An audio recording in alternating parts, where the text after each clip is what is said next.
Lighter to Lighten Marthoma Study Forum.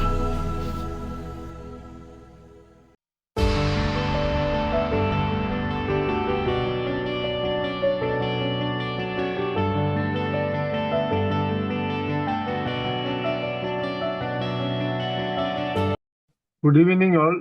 Lighter to Lighten Marthoma Study ഫോറത്തിന്റെ 256 live webinar ഇപ്പോൾ ഇവിടെ സമാരംഭിക്കുകയാണ്.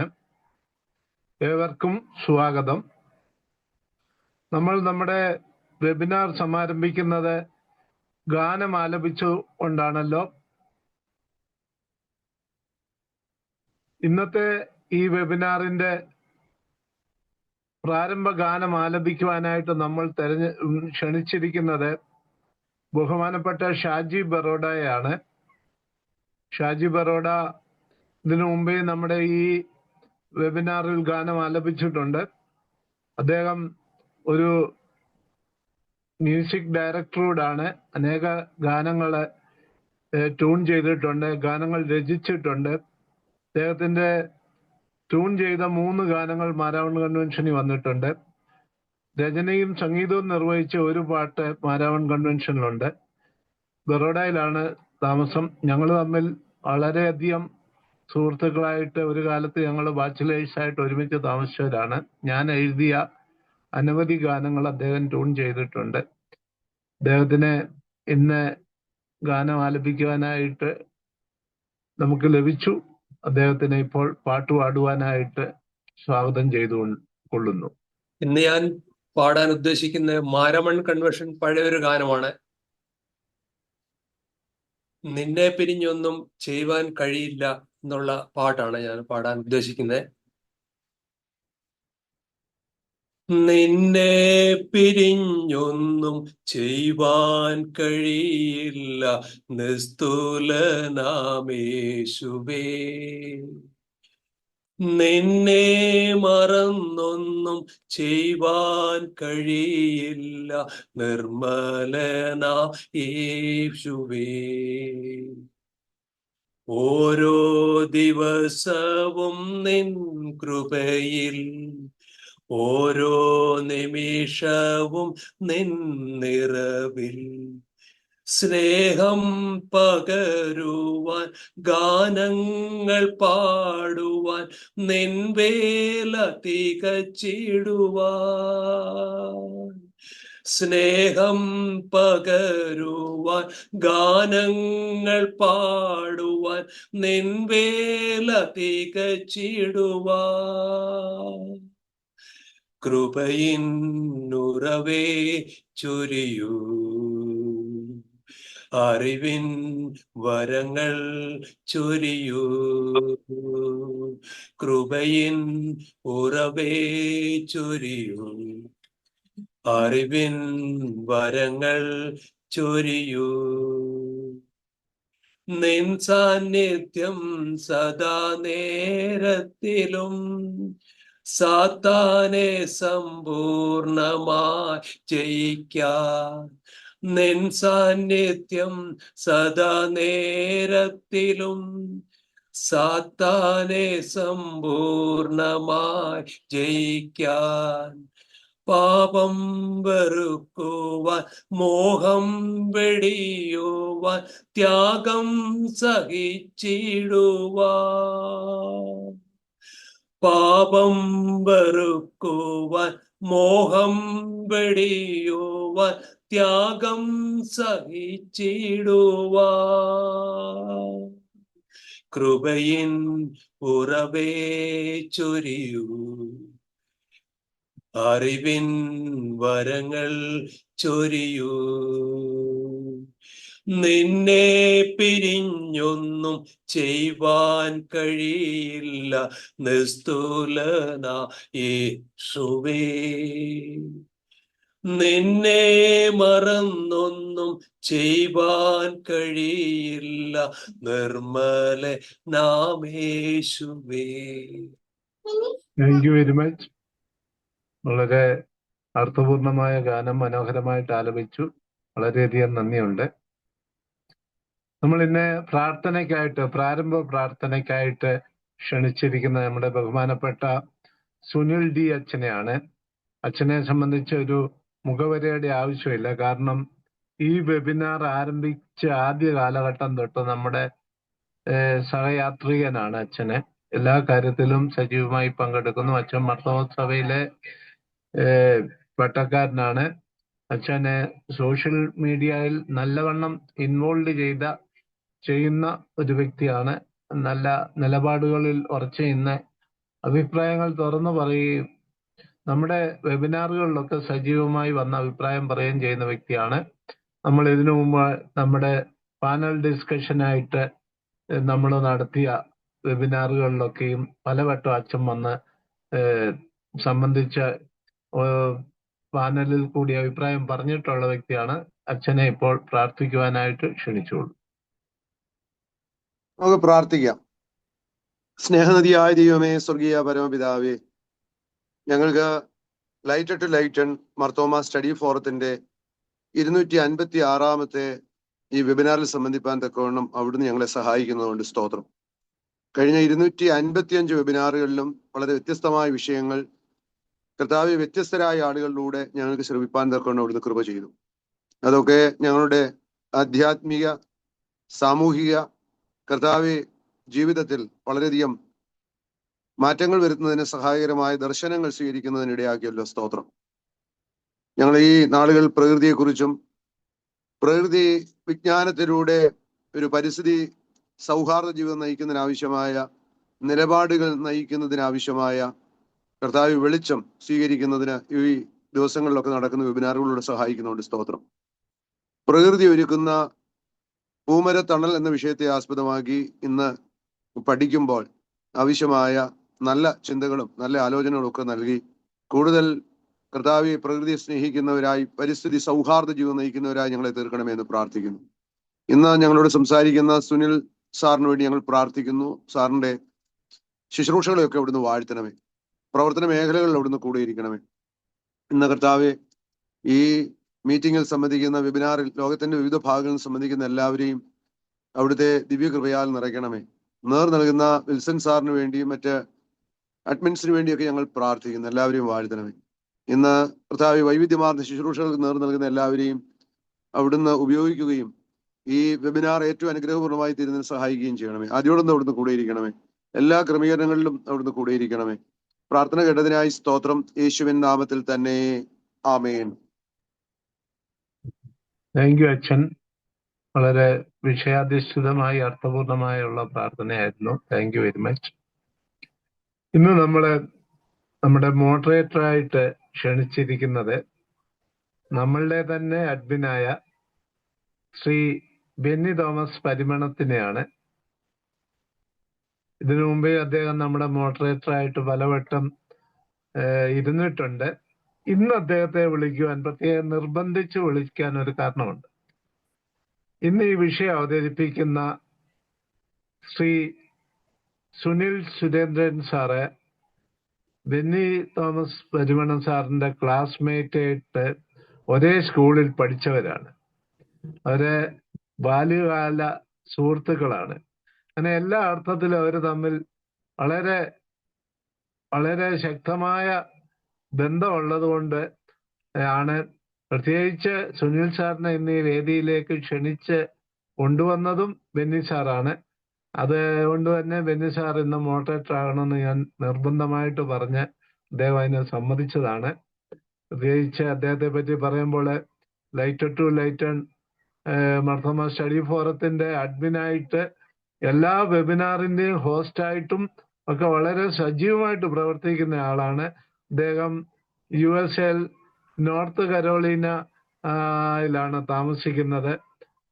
അദ്ദേഹത്തിന്റെ എല്ലാ പ്രവർത്തനങ്ങളും നേരത്തെ തിരുവനന്തപുരം ശ്രീകാര്യം ഇടവകയുടെ സെക്രട്ടറി ആയിട്ടൊക്കെ പ്രവർത്തിച്ച അനവധി വേദികളിൽ മർത്തോമ യുവൻ സഖ്യത്തിന്റെ പല രംഗങ്ങളില് പ്രവർത്തിച്ച ഒരു വ്യക്തിയാണ്. വളരെ ആക്റ്റീവാണ്. നല്ല രീതിയിൽ സംസാരിക്കുന്ന വ്യക്തിയാണ്. നല്ലൊരു പാട്ടുകാരനാണ്. ചെറുപ്പത്തിലൊക്കെ ആകാശവാണി വരെ പാടാൻ അവസരം ലഭിച്ച ആളാണ്. അങ്ങനെ എല്ലാം ഒരു ഓൾറൗണ്ടറായ വ്യക്തിയാണ്. അദ്ദേഹത്തെ ഇന്നത്തെ മീറ്റിംഗിൽ മോഡറേറ്റർ ആകുവാനായിട്ട് ബഹുമാനപുരസരം സ്നേഹപൂർവ്വം ക്ഷണിച്ചുകൊള്ളുന്നു. Thank you Shri Wilson Karimannoor sir. എന്നെപ്പറ്റി പറഞ്ഞ എല്ലാ നല്ല വാക്കുകൾക്കും പ്രാരംഭമായി ഉള്ള നന്ദി ഞാൻ അറിയിച്ചു കൊള്ളട്ടെ. ദൈവനാമത്തിന് മഹത്വമുണ്ടായിരിക്കട്ടെ.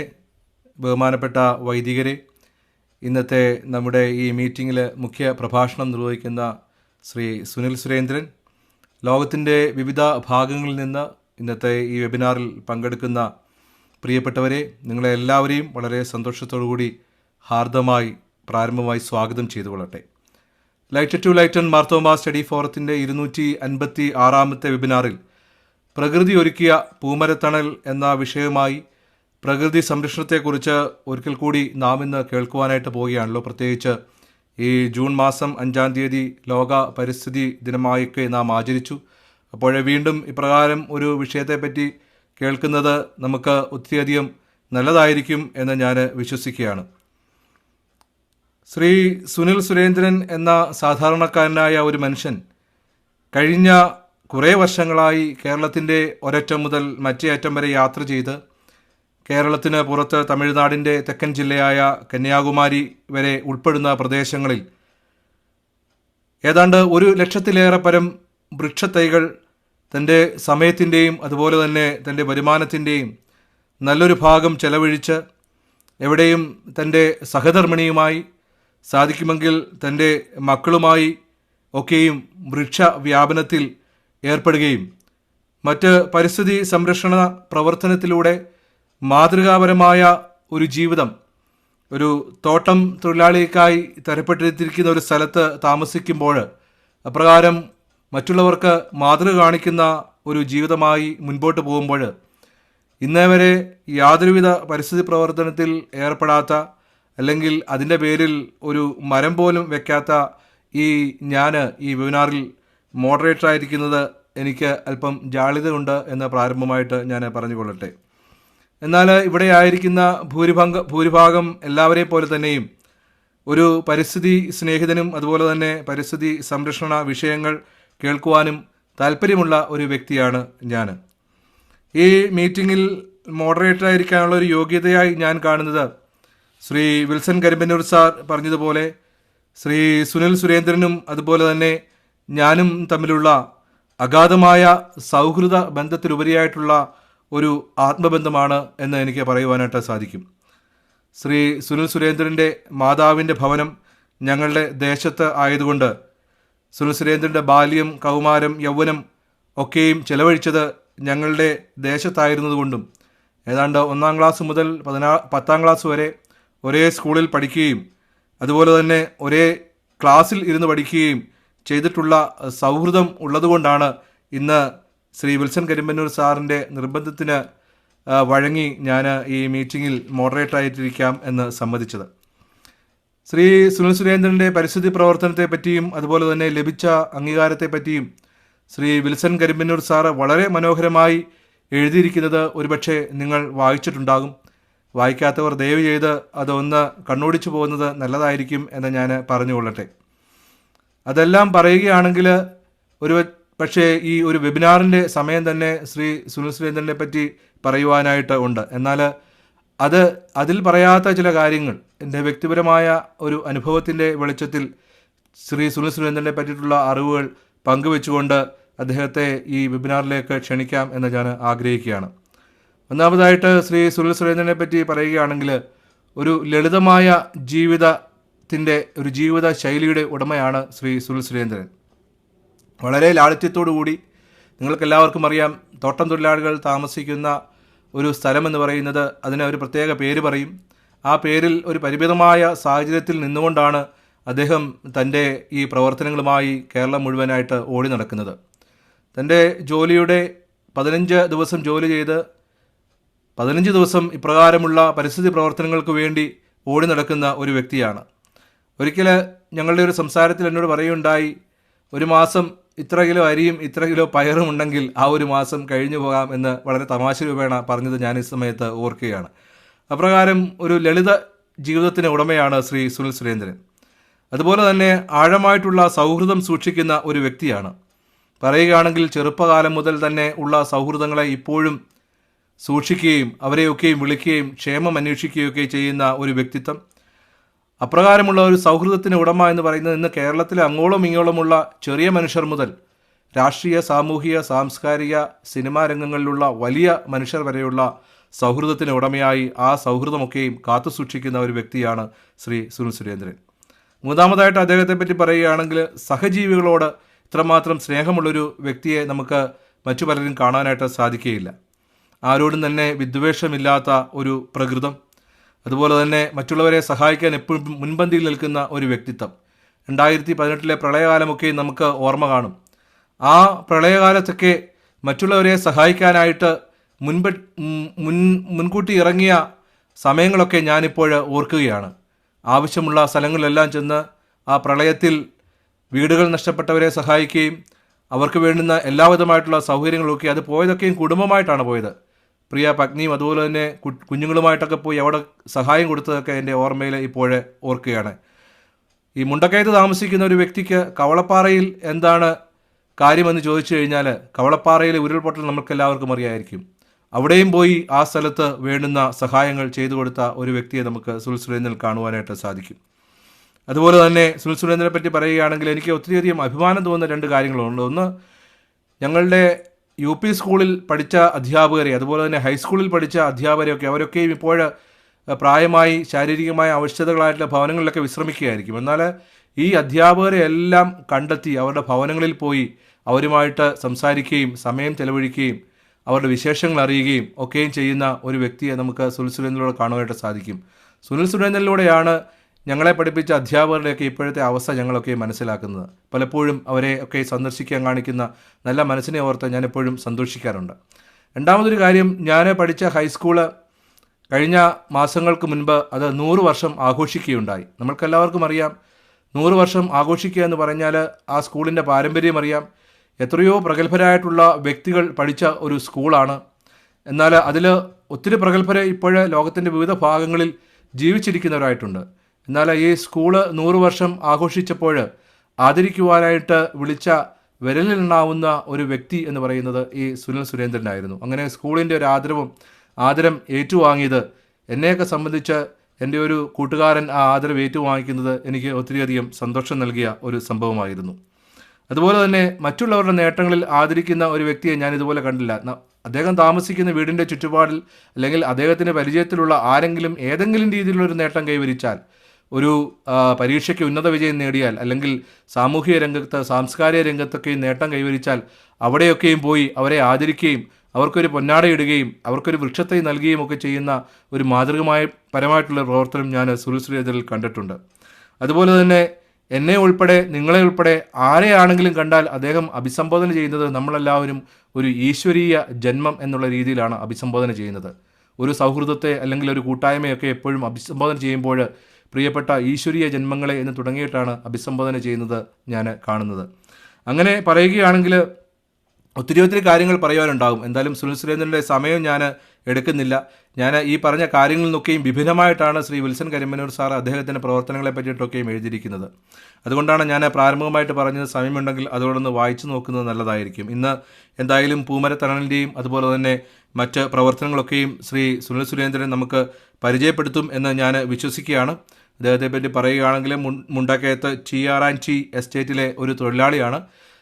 ഭാര്യയുടെ പേര് സുഷിത സുനിൽ. അതുപോലെ തന്നെ 2 മക്കളാണ് ഉള്ളത്, അഭിമന്യു, അർജുൻ. അവരൊക്കെയും നേരത്തെ സുനിൽ സുരേന്ദ്രൻ്റെ പ്രവർത്തനങ്ങളിലൊക്കെയും സഹായിക്കുന്നുണ്ടായിരുന്നു. ഇപ്പോൾ മൂത്ത മകൻ ജോലിയായിട്ട് വിദേശത്താണ്. അതുപോലെ തന്നെ ഇളയ മകൻ M.Com 2ാമത്തെ വർഷം പഠിച്ചുകൊണ്ടിരിക്കുന്നു. വേറൊരു പ്രത്യേകത ഞാൻ കണ്ടത്, മൂത്ത മകൻ്റെ വിവാഹം കുറച്ച് ജനുവരിയിലായിരുന്നു. അന്ന് വിവാഹത്തിനെത്തിയ എല്ലാവരെയും വൃക്ഷത്തൈ നൽകി സ്വീകരിക്കുന്ന ഒരു സുനിൽ സുരേന്ദ്രനെ കണ്ടിട്ടുണ്ടായിരുന്നു. അതുപോലെ തന്നെ താൻ താമസിക്കുന്ന വീട്ടിൽ ആര് ചെന്നാലും അവർക്കെല്ലാവർക്കും വൃക്ഷത്തൈ നൽകി സ്വീകരിക്കുന്ന സുനിൽ സുരേന്ദ്രൻ നമുക്ക് കാണുവാനായിട്ട് സാധിക്കും. ഒത്തിരി തിരക്കുള്ള വ്യക്തിയാണ്. സുനിൽ സുരേന്ദ്രൻ്റെ ഫേസ്ബുക്ക് നോക്കിക്കഴിഞ്ഞാൽ അറിയാം, എന്നും വിവിധ സ്ഥലങ്ങളിൽ ഈ പരിസ്ഥിതിയുമായി ബന്ധപ്പെട്ടുള്ള പ്രവർത്തനങ്ങളിൽ വ്യാപൃതനാണ്. എന്നാൽ നമ്മുടെ ഈ ക്ഷണം സ്വീകരിച്ച് ഇന്ന് Light to Lighten Marthoma Study ഫോറത്തിൽ പ്രകാരം ഒരു വിഷയത്തെ, പ്രകൃതി ഒരുക്കിയ പൂമരത്തണൽ എന്ന വിഷയത്തെപ്പറ്റി സംവാദിക്കുവാനായിട്ട് വന്നതിലുള്ള സന്തോഷം അറിയിച്ചുകൊള്ളുന്നു. വിൽസൺ സാർ എഴുതിയ ഒരു കാര്യം അത് പറഞ്ഞില്ലെങ്കിൽ മോശമാകുമെന്ന് ഞാൻ വിചാരിക്കുകയാണ്. അദ്ദേഹത്തിന് ലഭിച്ച അവാർഡുകൾ മാത്രം ഞാൻ പറയുവാനായിട്ട് ആഗ്രഹിക്കുകയാണ്. ഈ കഴിഞ്ഞ 2024-25 വർഷത്തിലെ സംസ്ഥാന സർക്കാരിൻ്റെ മികച്ച പരിസ്ഥിതി പ്രവർത്തനമുള്ള അതൊരു പരമോന്നത ബഹുമതിയാണ്. വനമിത്ര പുരസ്കാരം അദ്ദേഹത്തിന് ലഭിക്കുകയുണ്ടായി. അതുപോലെ തന്നെ 2024 മികച്ച പരിസ്ഥിതി പ്രവർത്തനമുള്ള പരിസ്ഥിതി മിത്ര അവാർഡ് ലഭിക്കുകയുണ്ടായി. 2024 ഇൻ്റർനാഷണൽ ഐക്കൺ അവാർഡ് ലഭിക്കുകയുണ്ടായി. 2022 മികച്ച പരിസ്ഥിതി പ്രവർത്തനമുള്ള നന്മമരം സംസ്ഥാന പുരസ്കാരം ലഭിക്കുകയുണ്ടായി. അങ്ങനെ ആ വീട്ടിലെ മുറി ഒന്ന് തുറന്നു കണ്ടാൽ എനിക്ക് തോന്നുന്നു അവാർഡുകളും സമ്മാനങ്ങളും വെക്കുവാനായിട്ട് സ്ഥലമില്ലാത്ത രീതിയിൽ അതിങ്ങനെ കുന്നുകൂടിയിരിക്കുകയാണ്. ഇന്നത്തെ ഈ മീറ്റിങ്ങിൻ്റെ ഒരു പ്രത്യേകത എന്ന് പറയുന്നത്, താൻ താമസിക്കുന്ന സ്ഥലത്ത് ഇൻ്റർനെറ്റിൻ്റെ അവൈലബിലിറ്റി വളരെ പരിമിതമായതുകൊണ്ട് തൻ്റെ അടുത്ത ബന്ധുവിൻ്റെ ഒരു വീട്ട് ഏലപ്പാറയിൽ പോയിരുന്നിട്ടാണ് നമ്മുടെ മീറ്റിങ്ങിൽ നമ്മളോട് പങ്കെടുക്കുന്നത്. വളരെയധികം സന്തോഷം. സാങ്കേതിക സഹായങ്ങൾക്ക് സഹായിക്കുവാനായിട്ട് ഇളയ മകൻ കൂടെയുണ്ട്. ഇന്ന് ഞാൻ ഒത്തിരി ദീർഘിപ്പിച്ചു എന്ന് ഞാൻ കരുതുന്നു. എന്തായാലും നിർത്തട്ടെ. വളരെ സന്തോഷത്തോടു കൂടി ഇന്നത്തെ വിഷയം പ്രസൻറ്റ് ചെയ്യുവാനായിട്ട് എൻ്റെ ആത്മമിത്രവും ആത്മ സുഹൃത്തുമായിട്ടുള്ള ശ്രീ സുനിൽ സുരേന്ദ്രനെ നിങ്ങളുടെ എല്ലാവരുടെയും പേരിൽ ഞാൻ ക്ഷണിച്ചു കൊള്ളുന്നു. Thank you. എല്ലാവർക്കും, എല്ലാ ഈശ്വരീയ ജന്മങ്ങൾക്കും സ്നേഹ നമസ്കാരം. ഏറെ ആരാധ്യനും ബഹുമാന്യനുമായ സുനിലച്ച, പ്രിയപ്പെട്ട വിൽസൺ തോമസ് സാറ്, ഏറെ പ്രിയപ്പെട്ട ശ്രീ ജേക്കബ് സാറ്, സർവോപരി എൻ്റെ ഹൃദയം, എൻ്റെ ചങ്ങാതി, എൻ്റെ പ്രിയപ്പെട്ട ബെന്നി, ഒപ്പം ഈ ഒരു കൂട്ടായ്മയിലെ വിശിഷ്യ മാർത്തോമ സ്റ്റഡി ഫോറത്തിൻ്റെ എല്ലാ ആത്മമിത്രങ്ങളും ഈശ്വരീയ ജന്മങ്ങളും അഡ്മിന്മാർ അടക്കം എന്നെ ശ്രവിക്കുന്ന ഏറെ സ്നേഹനിധികളായ സഹോദരന്മാരെ, എല്ലാവർക്കും പൂമരത്തണലിൻ്റെ സ്നേഹ നമസ്കാരം. ഒരു വെന്നി പറഞ്ഞ പോലെ ഒരു വലിയ വർഷകാലം ഇപ്പോൾ നാം അനുഭവിച്ചു വരികയാണ്. അതിനിടയിലാണ് ഇത്തരത്തിലുള്ളൊരു മഹാഭാഗ്യം എന്നെ പോലെ ഒരു തോട്ടം തൊഴിലാളിയായ എനിക്ക് ലഭിച്ചത്. ലോകത്തിലെ വിവിധ ഭാഗങ്ങളിൽ ഇരുന്നുകൊണ്ട് പരിസ്ഥിതിയെയും പ്രകൃതിയെയും അല്ലെങ്കിൽ നമ്മുടെ സഹജീവികളെയൊക്കെ ഇഷ്ടപ്പെടുന്ന ഒരു വലിയ ഈശ്വരീയ സമൂഹം, ഈശ്വരീയ ജന്മം അടങ്ങിയ സമൂഹം, നിങ്ങളെയൊക്കെ ഓരോരുത്തരെയും നേരിട്ട് കണ്ടുകൊണ്ടും നിങ്ങളുടെയൊക്കെ ശബ്ദം ശ്രവിച്ചുകൊണ്ടും കാണുവാനിടയാക്കിയ സർവശക്തനെ ഞാൻ പാദങ്ങളിൽ നമസ്കരിക്കുന്നു. ഒപ്പം പ്രിയപ്പെട്ട അച്ഛൻ്റെ പാദങ്ങളിൽ നമസ്കരിക്കുന്നു. ഇത്തരത്തിലൊരു സാഹചര്യം എനിക്ക് ഒരുക്കി തന്ന എൻ്റെ പ്രിയപ്പെട്ട ചങ്ങാതി, ഏത് കാര്യത്തിലും നമ്മൾ തുടങ്ങുമ്പോൾ നമ്മുടെ ഗുരുസ്ഥാനീയർ അല്ലെങ്കിൽ അതിന് കാരണഭൂതരായ ഈശ്വര ജന്മങ്ങളെ നമ്മൾ ഓർക്കാറുണ്ട്. എൻ്റെ ഗുരുക്കന്മാർക്ക് ഒപ്പം എൻ്റെ ചങ്ങാതിയാണെങ്കിൽ പോലും കഴിഞ്ഞ ഏതാണ്ട് 4 നൂറ്റാണ്ട് കാലമായി ഞാൻ നടത്തുന്ന പൊതുപ്രവർത്തനങ്ങൾ തുടക്കത്തിലെ സാമൂഹിക സാംസ്കാരിക രംഗത്ത് തുടങ്ങുന്നു. ഇന്ന് കഴിഞ്ഞ 4 വർഷക്കാലമായി പരിസ്ഥിതി രംഗത്ത് സജീവമായിരിക്കുന്നു. ഒപ്പം ജീവകാരുണ്യം പറ്റുന്ന രീതിയിലൊക്കെ മറ്റുള്ളവരെ ചേർത്ത് വെച്ചുകൊണ്ട് നടത്തി വരുന്നു. ഇതിനൊക്കെ ഒരു കാരണം എൻ്റെ ബെന്നിയാണ്. പരിസ്ഥിതി സംബന്ധിച്ച വിഷയങ്ങൾ നമ്മൾ ഒരു സംഭാഷണത്തിനായി, ഞാനൊരു പ്രഭാഷകനോ അല്ലെങ്കിൽ ഒരു പ്രാസംഗികനോ അത്തരത്തിലുള്ള ഒരു വ്യക്തിത്വമായ ദയവായി എന്നെ ശ്രമിക്കുന്നത് നിങ്ങൾ കാണരുത്. ഒരു സാധാരണ മനുഷ്യൻ സംസാരിക്കുന്ന രീതിയിൽ മാത്രമേ, ആ ഒരു ലാഘവത്തോടു കൂടിയേ നിങ്ങൾ എന്നെ ശ്രവിക്കാവുള്ളൂ. അപ്പം എൻ്റെ ചില പ്രവർത്തനങ്ങളിലെ അനുഭവങ്ങൾ മാത്രം നമുക്ക് പങ്കിടാം എന്ന് മാത്രമേ ഉള്ളൂ. എനിക്ക് എന്നെ ഒരു പൊതുപ്രവർത്തകനാക്കുവാൻ കാരണമായ ബെന്നി, അവനെക്കുറിച്ച് അവനെന്ന് ഉപയോഗിക്കുമ്പോൾ എനിക്ക് മാത്രം അല്ലെങ്കിൽ എൻ്റെ സ്വകാര്യ അഹങ്കാരമായതുകൊണ്ടാണ് ഞാൻ അങ്ങനെ ഒരു ഭാഷ ഉപയോഗിക്കുന്നത്. അപ്പം ഞങ്ങളുടെ ഒരു ബാല്യം ഞാൻ എപ്പോഴും അതൊരു സ്റ്റോറി ആയിട്ടൊക്കെ ഞാൻ എഴുതിയിട്ടുണ്ട്. എന്നെ പൊതുപ്രവർത്തനാക്കാൻ ഉള്ള കാരണം ഈ എൻ്റെ ചങ്ങാതിയാണ്. ഞാനൊരു പൊതുപ്രവർത്തനാകുവാനുള്ള കാരണം. അതിന്റെ കാരണം എന്ന് പറയുന്നത്, ഞങ്ങൾ അത് പറഞ്ഞു തുടങ്ങിയില്ലെങ്കിൽ നമ്മുടെ വിഷയത്തിലൂടെ കടക്കാനൊരു എനിക്കൊരു മനസ്സ് സുഖം വരില്ല. എട്ട്- എട്ടിൽ കിട്ടിയ ഒരു കുട്ടിയുടുപ്പ്. ഞാൻ അതിനെ അങ്ങനെയാണ് എപ്പോഴും പറയുന്നത്. എന്നിലും മാർഗദർശി എൻ്റെ ബെന്നി. ഞങ്ങൾക്ക് അന്ന് 8 വയസ്സാണ്. എട്ടിൽ കിട്ടിയ കുട്ടിയുടുപ്പ് എന്ന് പറയുമ്പോൾ നിങ്ങൾക്ക് ഞാൻ കാര്യത്തിലേക്ക് കിടക്കും മനസ്സിലാവും. എനിക്കന്ന് 8 വയസ്സ്. ഞങ്ങൾ 3-ാം ക്ലാസ്സിൽ പഠിക്കുകയാണ്. അപ്പം ഞങ്ങളുടെ ബെഞ്ചിലെ ഞങ്ങൾ 5 കൂട്ടുകാരാണ് ഒരുമിച്ചിരിക്കുന്നത്. ഞാനും ബെന്നിയും, ഒരു പ്രസാദും, ഒരു സജീവും, ഒരു നൗഷാദും. അപ്പൊ സാധാരണ ഞങ്ങളുടെ ക്ലാസ് സാർ, ഇപ്പൊ നമ്മൾ ടീച്ചർമാർ ക്ലാസ് ടീച്ചർ എന്ന് പറയും, അന്ന് ഞങ്ങൾ സാറെന്നാണ് വിളിച്ചുകൊണ്ടിരിക്കുന്നത്. അപ്പം ഞങ്ങളെ സാറ് വന്ന് അറ്റൻഡൻസ് എടുക്കുന്നു. ഹാജരെടുത്തതിന് ശേഷം എൻ്റെ ബെഞ്ചിൽ നിന്നും നിത്യമായി എല്ലാ ദിവസവും എനിക്കും ഞങ്ങളുടെ ഒപ്പം വരുന്ന 3 സുഹൃത്തുക്കൾ ഹാജരെടുത്ത് കഴിഞ്ഞതിന് ശേഷം മറ്റ് ബെഞ്ചിലേക്ക് പോകുന്ന ഒരു പതിവ് കാഴ്ച ഉണ്ടായിരുന്നു. അപ്പം ബെന്നി മാത്രം എൻ്റെ ഒപ്പം ചേർന്നിരിക്കുമായിരുന്നു. അങ്ങനെ എൻ്റെ 8-ാമത്തെ വയസ്സിലെ ഒരു ക്രിസ്തുമസ് തലേ ദിവസം, ആ തലേ ദിവസം എൻ്റെ വീടിന്റെ മുൻപില്, ഞാൻ താമസിക്കുന്ന എൻ്റെ അമ്മ വീട്ടിലാണ്. എൻ്റെ അമ്മൂമ്മയാണ് അമ്മയായി എന്നെ എൻ്റെ പോറ്റമ്മയായിരിക്കുന്നത്. അപ്പൊ എൻ്റെ വീടിന്റെ വാതിലിൽ ഒരു സൈക്കിൾ വന്ന് ബെല്ലടിക്കുകയാണ്. അപ്പം അമ്മ ഓടിച്ചെന്ന് ഈ സൈക്കിൾ വന്ന ആരാണെന്ന് നോക്കുന്നു. അപ്പൊ അമ്മയ്ക്ക് വളരെ സുപരിചിതനാണ് ബെന്നി. അമ്മ ഓടിച്ചെന്ന് ബെന്നി മോനെ എന്ന് പറഞ്ഞിട്ട് ബെന്നി എടുത്തിട്ട് ഓടിച്ചെല്ലുന്നു. അപ്പൊ ബെന്നി ആ സമയത്ത് സൈക്കിളിന്റെ പുറകിലെ കാരിയറിലെ ഒരു വലിയ പൊതി വെച്ച് അഴിക്കാനുള്ള ശ്രമം, റബ്ബർ ബാൻഡ് ഇട്ട് കെട്ടിയിരിക്കുന്നത് അഴിക്കാനുള്ള ശ്രമത്തിലാണ്. അവനെ കൊണ്ട് സാധിക്കില്ല, കാരണം അത് മമ്മി കെട്ടിക്കൊടുത്ത് ഇട്ടിരിക്കുന്ന. അപ്പൊ അത് അഴിക്കാനുള്ള ശ്രമം നടത്തിക്കൊണ്ടിരിക്കുക. അപ്പൊ ആ ഒരു ശ്രമം ഓടിച്ചെന്ന അമ്മ എന്ന് എന്താണ്, അപ്പൊ അത് സുനിലിന് കൊണ്ടുവന്നതാണ് എന്ന് പറഞ്ഞു. അപ്പൊ അമ്മ എന്ന് ഇത് അഴിച്ചു. ഈ കവർ അമ്മ ഇങ്ങനെ തുറന്ന അകത്തിലേക്ക് നോക്കുന്നു, ബെന്നിയെ കെട്ടിപ്പിടിക്കുന്നു, മാറോട് ചേർത്ത് വെച്ച് കരയുന്നു. അപ്പം ഇതൊക്കെ ശരിക്കും എന്നിലെ 8 വയസ്സുകാരൻ, അന്നത്തെ 8 വയസ്സുകാരനെ സംബന്ധിച്ച് ഇത് എന്താണ് നടക്കുന്നതെന്നും ഈ സാഹചര്യം എന്താണെന്നും ഒന്ന് മനസ്സിലാക്കാനുള്ള സാമാന്യ ബുദ്ധി ഒന്നുമുള്ള ഒരു ബുദ്ധി ഉറച്ച 8 വയസ്സുകാരനായിരുന്നില്ല ഞാൻ. അപ്പം ബെന്നി പെട്ടെന്ന് അമ്മ പറഞ്ഞു, മോനെ കയറിയിരിക്കും, കടിഞ്ചായ കുടിക്കാം എന്ന് പറഞ്ഞ് അമ്മ അകത്തേക്ക് കയറിയപ്പോ തന്നെ ബെന്നി ഇതൊന്നും ശ്രദ്ധിക്കാതെ തിരിച്ചു പോവുകയും ചെയ്തു. അതിൻ്റെ ഒരു വലിയൊരു വസ്തുത, ഏതാണ്ട് 2.5 കിലോമീറ്റർ ബെന്നിയുടെ വീടും എൻ്റെ വീടും തമ്മിൽ വ്യത്യാസമുണ്ട്. ഹരിപ്പാട് മാവേലിക്കര റോഡ് ഇതിലത്തിലെ പരിചയമുള്ളവർക്ക് അറിയാം, വലിയ തിരക്കുള്ള റോഡാണ്. ഈ റോഡ് ക്രോസ് ചെയ്ത് വേണം ഈ ബെന്നി എൻ്റെ വീട്ടിൽ വരണമെങ്കിൽ. അപ്പൊ അത്രയും വലിയൊരു റോഡ് ക്രോസ് ചെയ്ത് 8-ാമത്തെ വയസ്സിലെ അന്ന് അവനുണ്ടായിരുന്ന സൈക്കിളിൽ ചവിട്ടിക്കൊണ്ട് എൻ്റെ വീട് അന്വേഷിച്ച് എൻ്റെ വീട്ടിൽ വന്ന് ഈ ഒരു ഗിഫ്റ്റ് തരാൻ വേണ്ടി വരികയാണ്. എനിക്ക് 8-ാമത്തെ വയസ്സിൽ കിട്ടിയ എൻ്റെ ആദ്യത്തെ ഗിഫ്റ്റ് എൻ്റെ കൂട്ടുകാരൻ തന്നെ. എൻ്റെ ജീവിതത്തിലെ ഏറ്റവും വലിയ ഗിഫ്റ്റാണ്. ജീവിതത്തിൽ എനിക്ക് ആദ്യം തരുന്ന ഗിഫ്റ്റാണ്. എനിക്ക് ആദ്യം കിട്ടിയ ഗിഫ്റ്റാണ്. അപ്പം ഇത് അഴിച്ചു നോക്കിയപ്പം ഇതിലെ മൊത്തം നിക്കറും ഉടുപ്പുമാണ്. അത് എണ്ണം പോലും അറിയത്തില്ല, അത് ഏറെ അത്രമാത്രം ഉണ്ട്. ഇത് അഴിച്ചപ്പോൾ തന്നെ ഈ വിദേശത്ത് കൊണ്ടിരുന്ന എനിക്കൊരു പ്രത്യേക സുഗന്ധമുണ്ട്. ആ സുഗന്ധം ഇതെപ്പോഴും ഞാൻ പറയുമ്പോഴെല്ലാം എൻ്റെ മൂക്കിലേക്ക് വരാറുണ്ട്. അപ്പൊ ഇത് സ്കൂൾ അവധി കഴിഞ്ഞ് ഇതിടാനുള്ള ഒരു ആകാംക്ഷയിലാണ് ഞാൻ. ഈ സ്കൂൾ അവധി കഴിഞ്ഞിട്ട് പെട്ടെന്ന് ഇവൻ കൊണ്ടുവന്ന് ഉടുപ്പിട്ടുകൊണ്ട് സ്കൂളിലേക്ക് പോകണം. അപ്പം സ്കൂൾ അവധി കഴിഞ്ഞ് ഞാൻ ബെന്നി കൊണ്ടുവന്ന് പുതിയ നിക്കറും ബനിയനും ഒക്കെ ഇട്ടുകൊണ്ട് ഇങ്ങനെ പോയി.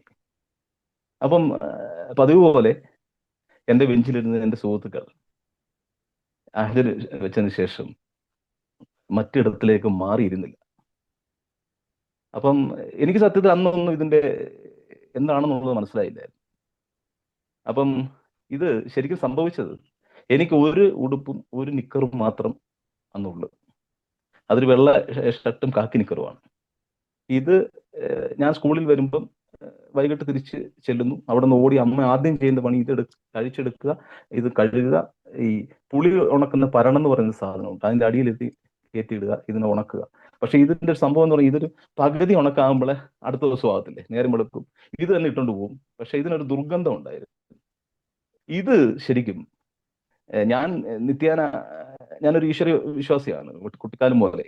അപ്പോൾ നിത്യേന ക്ഷേത്രത്തിൽ പോവും, അന്നും കുറുതൊടും, അത്യാവശ്യം വൃത്തിയൊക്കെ നോക്കി പോകുന്ന ആളാണ്.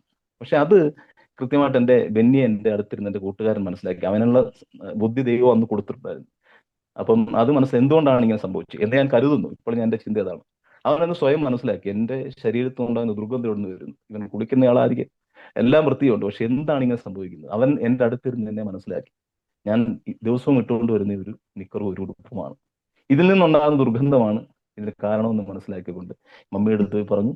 മമ്മി എനിക്ക് ആവശ്യമായ വസ്ത്രങ്ങൾ കൊടുത്തു വിട്ടു. അങ്ങനെ 8ാമത്തെ വയസ്സിലെ ഈ 2.5 കിലോമീറ്റർ സ്വന്തം സൈക്കിൾ ചവിട്ടി എൻ്റെ വീട് തേടി എൻ്റെ വീട്ടിലെ ക്രിസ്മസിന്റെ തലേ ദിവസം എനിക്ക് എൻ്റെ ജീവിതത്തിൽ കിട്ടിയ ഏറ്റവും വലിയ സമ്മാനം. ഒരുപാട് അവാർഡുകൾ അവൻ പറഞ്ഞ പോലെ പുരസ്കാരങ്ങളും സമ്മാനങ്ങളും അംഗീകാരങ്ങളും ഒക്കെ ഈശ്വരന്റെ അനുഗ്രഹത്താൽ, എൻ്റെ ഗുരുനാഥന്മാരുടെ അനുഗ്രഹത്താൽ എനിക്ക് ലഭിച്ചിട്ടുണ്ട്. പക്ഷെ ഇത്രത്തോളം വലിയൊരു അംഗീകാരം എനിക്ക് ഇതുവരെ ലഭിച്ചിട്ടില്ല എന്ന് ഞാൻ ഈ അവസരത്തിൽ പ്രത്യേകമായി അത് സൂചിപ്പിക്കാൻ ദൈവത്തിന്റെ നാമത്തിൽ ആഗ്രഹിക്കുന്നു. കാരണം അത്രത്തോളം വലിപ്പമുള്ള ഒരു സമ്മാനമായിരുന്നു എനിക്കന്ന് കൊണ്ട് അവൻ തന്നത്. ശരിക്കും ഉടുതുണിക്ക് മറുതുണി ഇല്ലാത്ത കാലത്ത് എന്നെ ഉടുപ്പിച്ച എൻ്റെ കൂട്ടുകാരൻ. ഇവിടെ ഒരുപാട് ജീവകാരുണ്യ പ്രവർത്തകരുണ്ട്, സാമൂഹിക ഇപ്പം ഉദാഹരണത്തിന് അമൃതാനന്ദമയി, ഏറെ ആരാധ്യയായ മദർ തെരേസ, ശ്രീ രവിശങ്കർ, അങ്ങനെ ഭാരതത്തിന്റെ പല ഭാഗത്തും ഒരുപാട് ദലൈലാമ അടക്കം ഒരുപാട് ആൾക്കാർ ജീവകാരുണ്യ പ്രവർത്തനം. പക്ഷെ ഇവരൊക്കെ 8ാമത്തെ വയസ്സിൽ ഇത്തരത്തിലൊരു ജീവകാരുണ്യ പ്രവർത്തനം നടത്തി എന്ന് ഞാൻ വായിച്ചിട്ടില്ല, അല്ലെങ്കിൽ എനിക്ക് അറിവില്ല. പക്ഷേ എൻ്റെ ബെന്നി അവന്റെ 8ാമത്തെ വയസ്സിൽ ചെയ്ത് ഇത്ര പരമോന്നതമായ ഒരു ചിന്ത, അവന് ദൈവം കൊടുത്ത ഒരു ബുദ്ധി, അല്ലെങ്കിൽ സഹജീവിയെ സ്നേഹിക്കാനുള്ള ഒരു കാരുണ്യമുള്ള കണ്ണും മനസ്സും അവന് ദൈവം ഒന്ന് നൽകിയ ആ ഒരു ഈശ്വരീയമായ ചിന്ത, ആ ചിന്തയാണ് പിന്നീട് എനിക്ക് സമയം, എൻ്റെ സാഹചര്യങ്ങൾ അനുകൂലമായപ്പോൾ ഇത്തരത്തിലുള്ള 2000-ലാണ് ആദ്യമായി മാവേലിക്കരയിലെ ഒരു Mahatma arts and sports club എന്ന് പറയുന്ന സംഘടനയിൽ കൂടി അതിന്റെ സെക്രട്ടറിയായി ഞാൻ പൊതുപ്രവർത്തന രംഗത്തിറങ്ങി. പിന്നീട് ഈ പറഞ്ഞ പോലെ ഉടുതുണിക്ക് മറുതുണി ഇല്ലാത്ത ആൾക്കാരെ തേടി എനിക്ക് പോകണമെന്നുള്ള ഒരു ചിന്ത എൻ്റെ മനസ്സിലേക്ക് കിട്ടുന്നത് എൻ്റെ ബെന്നിയാണ്. എന്നെ പൊതുപ്രവർത്തകനാക്കിയത് എൻ്റെ ബെന്നിയാണ്. അപ്പൊ അവന്റെ ആ ഒരു തുടക്കം, എനിക്ക് തുടങ്ങി വെച്ച ആ ഒരു എന്നിലേക്ക് കരുതി വെച്ച ആ ഒരു ചിന്തയാണ് ശരിക്കും ഞാനെന്ന സുനിൽ സുരേന്ദ്രൻ ഇന്ന് നിങ്ങളുടെ മുൻപിൽ സംസാരിക്കുവാൻ പ്രാപ്തിയാക്കിയതും അതിന് എന്നിലെ പൂർത്തീകരണത്തിനും കാരണം ബെന്നിയാണ്. അപ്പൊ ആ ബെന്നിയെ കുറിച്ച് ഇത്രയും കാര്യങ്ങളെങ്കിലും ഒരുപാടുണ്ട് പറയാൻ, ഒരുപാട് അനുഭവങ്ങളും ഇന്നലെ വരെയുള്ള അനുഭവങ്ങൾ എനിക്ക് ഒരുപാടുണ്ട്. പക്ഷെ ആ വിഷയത്തിലേക്ക് കടന്നാൽ ഇന്നും നാളെയും തീരാത്തത്ര അനുഭവങ്ങൾ എനിക്കുണ്ട്. അതാണ് 8ൽ കിട്ടിയ എൻ്റെ കുട്ടിയുടുപ്പ്. ആ കുട്ടിയുടുപ്പ് എനിക്ക് സമ്മാനിച്ച എൻ്റെ പ്രിയപ്പെട്ട ഹൃദയത്തിന് എല്ലാവിധ സ്നേഹവും നന്ദിയും ദൈവം ധാരാളമായി എനിക്കും മക്കൾക്കും എല്ലാവർക്കും ഒരിക്കൽ കൂടി പ്രാർത്ഥനയോടെ ഒരിക്കൽ കൂടി എൻ്റെ നെഞ്ചിലേറ്റിക്കൊണ്ട് നമ്മുടെ വിഷയം ഇതാണ്. നമ്മുടെ പൂമരത്തണൽ, പ്രകൃതി ഒരുക്കിയ പൂമരത്തണൽ. പൂമരത്തണൽ എന്ന് പറയുന്നത് ഞാനും എൻ്റെ കുടുംബവും ഞങ്ങൾ ഒരു കഴിഞ്ഞ 2021 ഡിസംബർ മാസം 22-ാം തീയതി നമ്മുടെ പമ്പയുടെ തീരത്ത് വെച്ചു ഒരു ആദരണീയ IG ആയിരുന്നു, അന്ന് IG ആയിരുന്ന പ്രിയപ്പെട്ട വിജയൻ സാറിനൊപ്പം ഒരു തൈ നട്ടു. ആ തൈ നട്ടത് ഏറെ പ്രിയപ്പെട്ട എന്നെ പരിസ്ഥിതി ചിന്ത എൻ്റെ മനസ്സിലേക്ക് ഇട്ടു തന്ന അന്തരിച്ച ആദരണീയ PT Thomas MLA. PT Thomas MLAയുടെ മരിച്ച ആ ഒരു അടക്കം ദിവസമായിരുന്നു. ആ ദിവസമായിരുന്നു. അപ്പൊ PT വേണ്ടി, PT കാണാൻ പോകാനുള്ള മാനസികാവസ്ഥ, അത്രത്തോളം ധൈര്യം എനിക്കില്ലായിരുന്നു. PT അത്രമാത്രം എനിക്ക് വേണ്ടപ്പെട്ട ആളായിരുന്നു. അപ്പൊ അദ്ദേഹത്തിന്റെ മരിച്ച ശരീരം കാണാനുള്ള മനസ്സ് എനിക്കില്ലാത്തതിനാൽ അദ്ദേഹത്തിന് വേണ്ടി അദ്ദേഹത്തിന്റെ പരിസ്ഥിതി, അദ്ദേഹം പറഞ്ഞു, മരിക്കുന്നതിന് മുമ്പ് പറഞ്ഞിരുന്നു, എൻ്റെ ശരീരത്തിൽ ഒരു പൂ വൃത്തു പോലും എന്നെ ആദരിക്കരുത് എന്ന് പറഞ്ഞു. അത്രമാത്രം വലിയ പരിസ്ഥിതി സ്നേഹിയായിരുന്നു. അപ്പൊ അദ്ദേഹത്തിന് വേണ്ടി, ആ പരിസ്ഥിതി ചിന്തയ്ക്ക് വേണ്ടി, അതിനെ പിന്തുടരാനായി ആദ്യമായി ഞാനൊരു മരം എൻ്റെ മക്കളും IG വിജയൻ സാറും ഒപ്പം പുണ്യനദിയായ പമ്പയുടെ തീരത്ത് PT വേണ്ടി ഒരു മരം നട്ടു. ആ മരം ഇപ്പോഴും ഉണ്ട്. കഴിഞ്ഞ വർഷം ഞങ്ങൾ അതിന്റെ ഫോട്ടോ എടുത്തുകൊണ്ട് വന്നിരുന്നു. വലിയ മരമൊക്കെ ആയി ആ തൈ നട്ടത്. അവിടുന്ന് 2021 ഡിസംബർ മാസം 22-ാം തീയതി തുടങ്ങിയ ഒരു യാത്രയാണ് ഈ പൂമരത്തണലിലേക്ക് ഞങ്ങൾ എത്തിക്കുവാൻ കാരണമായത്. പൂമരത്തണലിലെ ഒരു ശ്രദ്ധിച്ചാൽ അറിയാം, അതിന്റെ ലോഗോയില് നിങ്ങൾ ഒന്ന് പരിശോധിച്ചാൽ മനസ്സിലാവും. ആ ഒരു മരമുണ്ട്, അതിൽ പൂക്കളുണ്ട്, അതിന്റെ ചുവട്, അതിന്റെ അടിത്തറ PT ആണ്. P for Poomaram, T for തണൽ. അതിന്റെ അടിയിൽ PT എന്ന് ഞാൻ എഴുതിയിട്ടുണ്ട്. അത് ഒരു കാര്യം. 2 പൂമരത്തണലിലേക്ക് കടക്കാനുള്ള കുട്ടിക്കാലത്ത് എൻ്റെ അപ്പൂപ്പൻ ഒരു ഈ പേര് വീഴാനുള്ള ഒരു കാര്യം. രണ്ടാമത്തെ കാര്യം, അപ്പൂപ്പൻ ഇതുപോലൊരു കർഷകനായിരുന്നു, കർഷക തൊഴിലാളിയായിരുന്നു. അപ്പൊ ഈ കുട്ടനാട്, അപ്പർ കുട്ടനാട് മേഖല, ഹരിപ്പാട്, കാർത്തികപ്പള്ളി താലൂക്കിലൊക്കെ ഈ നെൽകൃഷിയായിരുന്നു, എല്ലാവർക്കും അറിയാം. ആ സമയത്ത് അതിനുവേണ്ടി ഈ മരുന്നടിക്കാനും വേണ്ടി ഇങ്ങനെ ഈ വിജനമായ ഇങ്ങനെ ഇങ്ങനെ ഏക്കർ കണക്കിന് കിടക്കുന്ന നെൽപ്പാടത്തിലേക്ക് പോകുമ്പോൾ അദ്ദേഹത്തിന് കഞ്ഞി കൊണ്ടുപോകുന്ന ഒരു സ്വഭാവം എനിക്കുണ്ട്. ആ കഞ്ഞിയും കൊണ്ട് ഇങ്ങനെ പോകുമ്പോൾ അച്ഛനെ വിളിക്കാൻ, കഞ്ഞി കുടിക്കാൻ കരയിൽ നിന്നുകൊണ്ട് ആഞ്ഞ് കൂവി ഒച്ച വെച്ച് വിളിക്കുമ്പോൾ ആ പമ്പൊക്കെ നെൽപ്പാടത്തിന്റെ വരമ്പിൽ വെച്ചുകൊണ്ട് തിരിച്ച് കഞ്ഞി കുടിക്കാനായിട്ട് മുകളിൽ വന്നു കഴിയുമ്പോൾ ഈ കഞ്ഞി കുടിക്കാൻ ഒരു ഇടം തേടി, തണൽ തേടി പോകുന്നൊരു യാത്രയുണ്ട്. പെട്ടെന്ന് ഇങ്ങനെ തണല് പരിധി നടക്കുമ്പോൾ അവിടെ ഒരു വാഗമരം, പൂത്തു നിൽക്കുന്ന വാഗമരം ഉണ്ടായിരുന്നു. ആ വാഗമരത്തിന്റെ തണലിൽ ഇരുന്നുകൊണ്ടാണ് ഞങ്ങൾ ഈ കഞ്ഞി അച്ഛനും ഞാനും ഒക്കെ കുടിക്കുന്നത്. അതിനും ഒരു പൂമരത്തണൽ ഉണ്ടായിരുന്നു. അന്ന് മുതലാണ് ഈ വൃക്ഷ തൈകൾ തണൽ ഒരുപാട് വെക്കണം, ഭൂമിക്ക് തണൽ നമുക്ക് ഒരുപാട് തൈകൾ വെക്കണം എന്നൊക്കെയുള്ള ചിന്തയൊക്കെ ഉണ്ടാകും. അങ്ങനെ ഒന്ന് രണ്ട് വിഷയത്തെ ആസ്പദമാക്കിയാണ് പരിസ്ഥിതി ചിന്തയിലിട്ട് വരുന്നത്. അങ്ങനെ നമ്മൾ പൂമരത്തണലിൽ എത്തുന്നത്. അപ്പൊ നമ്മൾ ഈ പൂമരത്തണലിലേക്ക് കിടക്കുമ്പോൾ അല്ലെങ്കിൽ പരിസ്ഥിതി ചിന്തയിലേക്ക് കിടക്കുമ്പോൾ നമുക്കറിയാം ഇന്നത്തെ ഈ ഒരു സാഹചര്യം പ്രപഞ്ചത്തെ സംബന്ധിച്ച് അല്ലെങ്കിൽ പരിസ്ഥിതിയെ സംബന്ധിച്ച് ഞാൻ പറയാതെ തന്നെ എല്ലാവർക്കും അറിയാം. ഒരു പഞ്ചഭൂതങ്ങളാൽ നിർമ്മിതമായ ഒരു സൃഷ്ടിയാണ് ഭഗവാൻ അല്ലെങ്കിൽ ഈശ്വരൻ ഇതിനെ നിർമ്മിച്ചിരിക്കുന്നത്. ഭൂമിയും ആകാശവും വായുവും അഗ്നിയും ജലവും ചേർന്ന പഞ്ചഭൂതങ്ങളാണ്. അതിനെയൊക്കെ നമ്മൾ ഇപ്പൊ സംരക്ഷിക്കുന്നു. ഭൂമിയെ ഏത് തരത്തിൽ സംരക്ഷിക്കുന്നു, വായുവിനെ എങ്ങനെ സംരക്ഷിക്കുന്നു, ആകാശത്തെ നമ്മളെങ്ങനെ നോക്കിക്കാണുന്നു, അഗ്നിയെ നമ്മളെങ്ങനെ നോക്കിക്കാണുന്നു, ഒപ്പം നമ്മുടെ ജലം, നമ്മുടെ ജീവവായുവായല്ല, ഇവരെയൊക്കെ നമുക്ക് ഒരു മനുഷ്യൻ ഏത് തരത്തിൽ നോക്കിക്കാണുന്നു എന്നുള്ളതാണ് ഇന്നത്തെ ആനുകാലികമായ വാർത്തകളും സംഭവങ്ങളും ചിന്തകളും ഒക്കെ. മനുഷ്യന്റെ പരിസ്ഥിതിക്ക് വലിയ പ്രാധാന്യം വന്ന ഒരു കാലം. അതേതൊക്കെ തരത്തിൽ ഇന്ന് ഭൂമിയിൽ നമുക്കറിയാം, ഭൂമിയിലെ ആവാസ വ്യവസ്ഥയിലെ ഈശ്വരൻ ഏറ്റവും അധികം ഏതൊക്കെ തരത്തിൽ സംരക്ഷിക്കാനും അതിനെ ഇല്ലാതാക്കാനും വീണ്ടും അതിനെ ഉത്ഭവിപ്പിക്കാനും ഒക്കെ സ്വാതന്ത്ര്യവും ബുദ്ധിയും ചിന്തയും ശക്തിയും മനുഷ്യ ജന്മത്തിന് മാത്രമേ നൽകിയിട്ടുള്ളൂ എന്നുള്ളത് നമുക്കറിയാം. ഈ മനുഷ്യർ തന്നെ നമുക്ക് ഇത്തരത്തിലുള്ള എല്ലാ കാര്യങ്ങളും, നന്മയും തിന്മയും ഒക്കെ ഭൂമിയിൽ തന്നെ പ്രവർത്തിക്കുന്നു അല്ലെങ്കിൽ ചിന്തിക്കുന്നു, അതിനെ പരിസ്ഥിതിയെ നശിപ്പിക്കുന്നു ഒക്കെ നമുക്കറിയാം ഏതൊക്കെ തരത്തിലാണെന്നുള്ളത്. എന്നെ സംബന്ധിച്ച് പറയുമ്പോൾ ഒരു പരിസ്ഥിതി പ്രവർത്തകൻ എന്നുള്ളതിൽ നമ്മൾ ഈ സമരമുറകളോ അല്ലെങ്കിൽ പരിസ്ഥിതി പ്രതിഷേധങ്ങൾ, അത്തരത്തിലുള്ള മാർഗമല്ല നമ്മുടെ പരിസ്ഥിതി പ്രവർത്തനം എന്ന് പറയുന്നത്. പ്രതിഷേധമില്ല, പ്രവൃത്തി മാത്രം. വെട്ടുന്നവർ വെട്ടട്ടെ, നമുക്ക് നട്ടുപോകാം. അപ്പൊ നമുക്ക് എൻ്റെ ഒരു വ്യക്തിപരമായ ചിന്ത അതാണ്. സമരമുറകളെ മാറ്റി നിർത്തിക്കൊണ്ട്, പ്രതിഷേധങ്ങളെ മാറ്റി നിർത്തിക്കൊണ്ട്, ഇപ്പം ഒരു ഉദാഹരണത്തിന് ഇപ്പം ചങ്ങനാശ്ശേരി നമുക്ക് ഒരു KSRTC സ്റ്റാൻഡ് എടുത്ത് നോക്കി കഴിഞ്ഞാൽ ചങ്ങനാശ്ശേരിക്കാർക്ക് അറിയാം. ചങ്ങനാശ്ശേരി ബസ് സ്റ്റാൻഡിലെ ഗവൺമെന്റ് ഹോസ്പിറ്റലിലേക്ക് കയറുന്ന ഓട്ടോ സ്റ്റാൻഡുണ്ട്. അതിന്റെ വാതിൽക്കൽ ഒരു ആൽമരമുണ്ട്. ആ ഓട്ടോറിക്ഷ തൊഴിലാളികളും ബസ്സിൽ നിന്ന് ഇറങ്ങുന്ന യാത്രക്കാരും ഈ ഇറങ്ങി ചൂട് കാലത്ത് നേരെ പോയി ഈ ആലിനെ ആശ്രയിക്കാൻ ചെല്ലും. അതിന്റെ തണലിൽ, ആ ഒരൊറ്റ മരത്തിന്റെ തണലിൽ 1000 പേർ ചേർന്ന് നിൽക്കുന്ന കാഴ്ച നമുക്ക് കാണാൻ പറ്റും. ഒരു ഇലയുടെ മറയിൽ, ഒരിലയുടെ തണലിൽ. അപ്പം അത്തരത്തിലുള്ള ഒരു മരങ്ങൾ ചിലപ്പോൾ വികസനത്തിന്റെ പേരിൽ അല്ലെങ്കിൽ വീടുവെപ്പിന്റെ പേരിൽ, ഞാൻ വീട് ഉദ്ദേശിച്ച് കെട്ടിട നിർമ്മാണം അടക്കം, അത്തരത്തിലുള്ളതിന്റെ പേരിൽ ഒരുപക്ഷെ ഈ മരത്തെ മുറിക്കാൻ സാധ്യതയുണ്ട്. അപ്പൊ അതിനെ ചിലപ്പം അത് മനുഷ്യവാസത്തിന്റെയോ അല്ലെങ്കിൽ ഔദ്യോഗികപരമായ കാര്യങ്ങൾക്ക് വേണ്ടി ചിലപ്പോൾ ഈ മരം മുറിക്കേണ്ടതായിട്ട് വരും. ആ മരം ചിലപ്പോൾ മുറിക്കേണ്ടതായിട്ട് വരും, മുറിക്കേണ്ടതുമാണ്.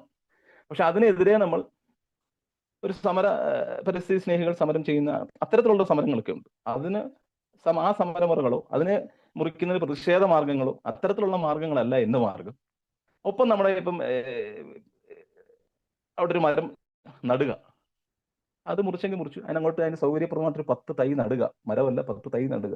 അതാണ് നമ്മുടെ ജോലി, അല്ലെങ്കിൽ നമ്മുടെ ചിന്ത, നമ്മുടെ ഇഷ്ടം. പിന്നെ അതാണ് നമ്മൾ പറഞ്ഞ് വെട്ടുന്നവർ വെട്ടിക്കോട്ടെ, നമ്മൾക്ക് നട്ടുപോകാം. നമ്മൾ ഒരു സൈഡിൽ കൂടെ നടുന്നതനുസരിച്ചാണ് ഈ മരങ്ങൾ മുറിക്കുന്നത്. അപ്പൊ ഇതിങ്ങനെ ഒരു വൃത്താകൃതിയിൽ വരുന്ന ഒരു പ്രവൃത്തിയാണ്. അതിങ്ങനെ നട്ടുകൊണ്ടേയിരിക്കും. ഈ ജൂൺ 5 കഴിഞ്ഞ ദിവസം ജൂൺ 5 ആയിരുന്നു. നമ്മൾ സാധാരണഗതിയിൽ ഇപ്പൊ സാമൂഹ്യ മാധ്യമങ്ങളിലൊക്കെ ഞാൻ കണ്ടു, നമ്മൾ നോക്കുമ്പോൾ അറിയാം, ഇത്രത്തോളം ഈ കാലയളവിലൊക്കെ ജൂൺ 5 നട്ട മരങ്ങൾ ഉണ്ടായിരുന്നെങ്കിൽ കേരളം ഇന്ന് വനമായി മാറിയാനെന്ന് എല്ലാ വർഷവും ചില പരിസ്ഥിതി സ്നേഹികളാകാം, അല്ലെങ്കിൽ പരിസ്ഥിതിയെ ഇഷ്ടപ്പെടുന്നവരാകാം, അവരിങ്ങനെ എഴുതി ഞാൻ ഇവിടുന്ന് കണ്ടിട്ടുണ്ട്. അപ്പൊ നമ്മൾ നേരത്തെ ബെന്നി തുടങ്ങിയപ്പം പറഞ്ഞതുപോലെ അവനൊരു മരം വെക്കാത്തതിന്റെ ഒരു വിഷമം, ഒരു ജാള്യത പങ്കിട്ടു നമ്മൾ. അപ്പം അത്തരത്തിൽ മരം വെക്കാൻ സമയമോ സാഹചര്യം ഇല്ലാത്തവർ പോലും ജൂൺ 5 മരം വെക്കും.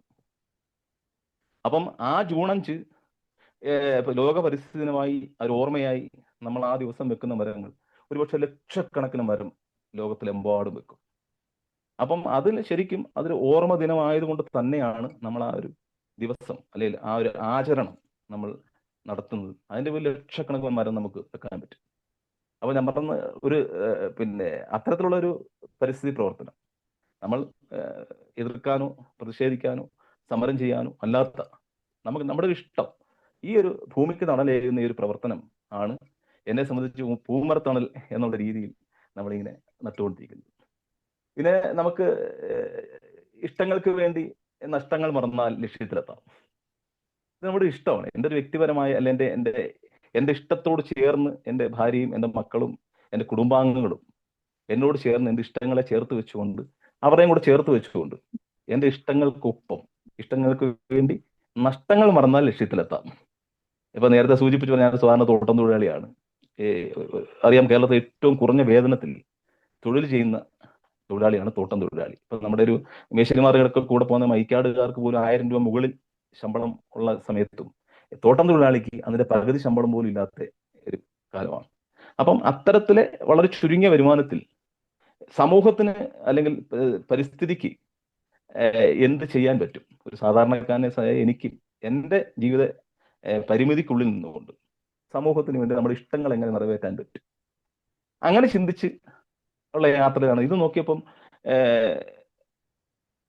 നമ്മുടെ ശ്രീനാരായണ ഗുരുദേവൻ പറഞ്ഞതുപോലെ ഒരു തൈ നടു, തണലുമാകും പഴവുമാകും. അതൊരു പ്രചോദനമായ വാക്കാണ്.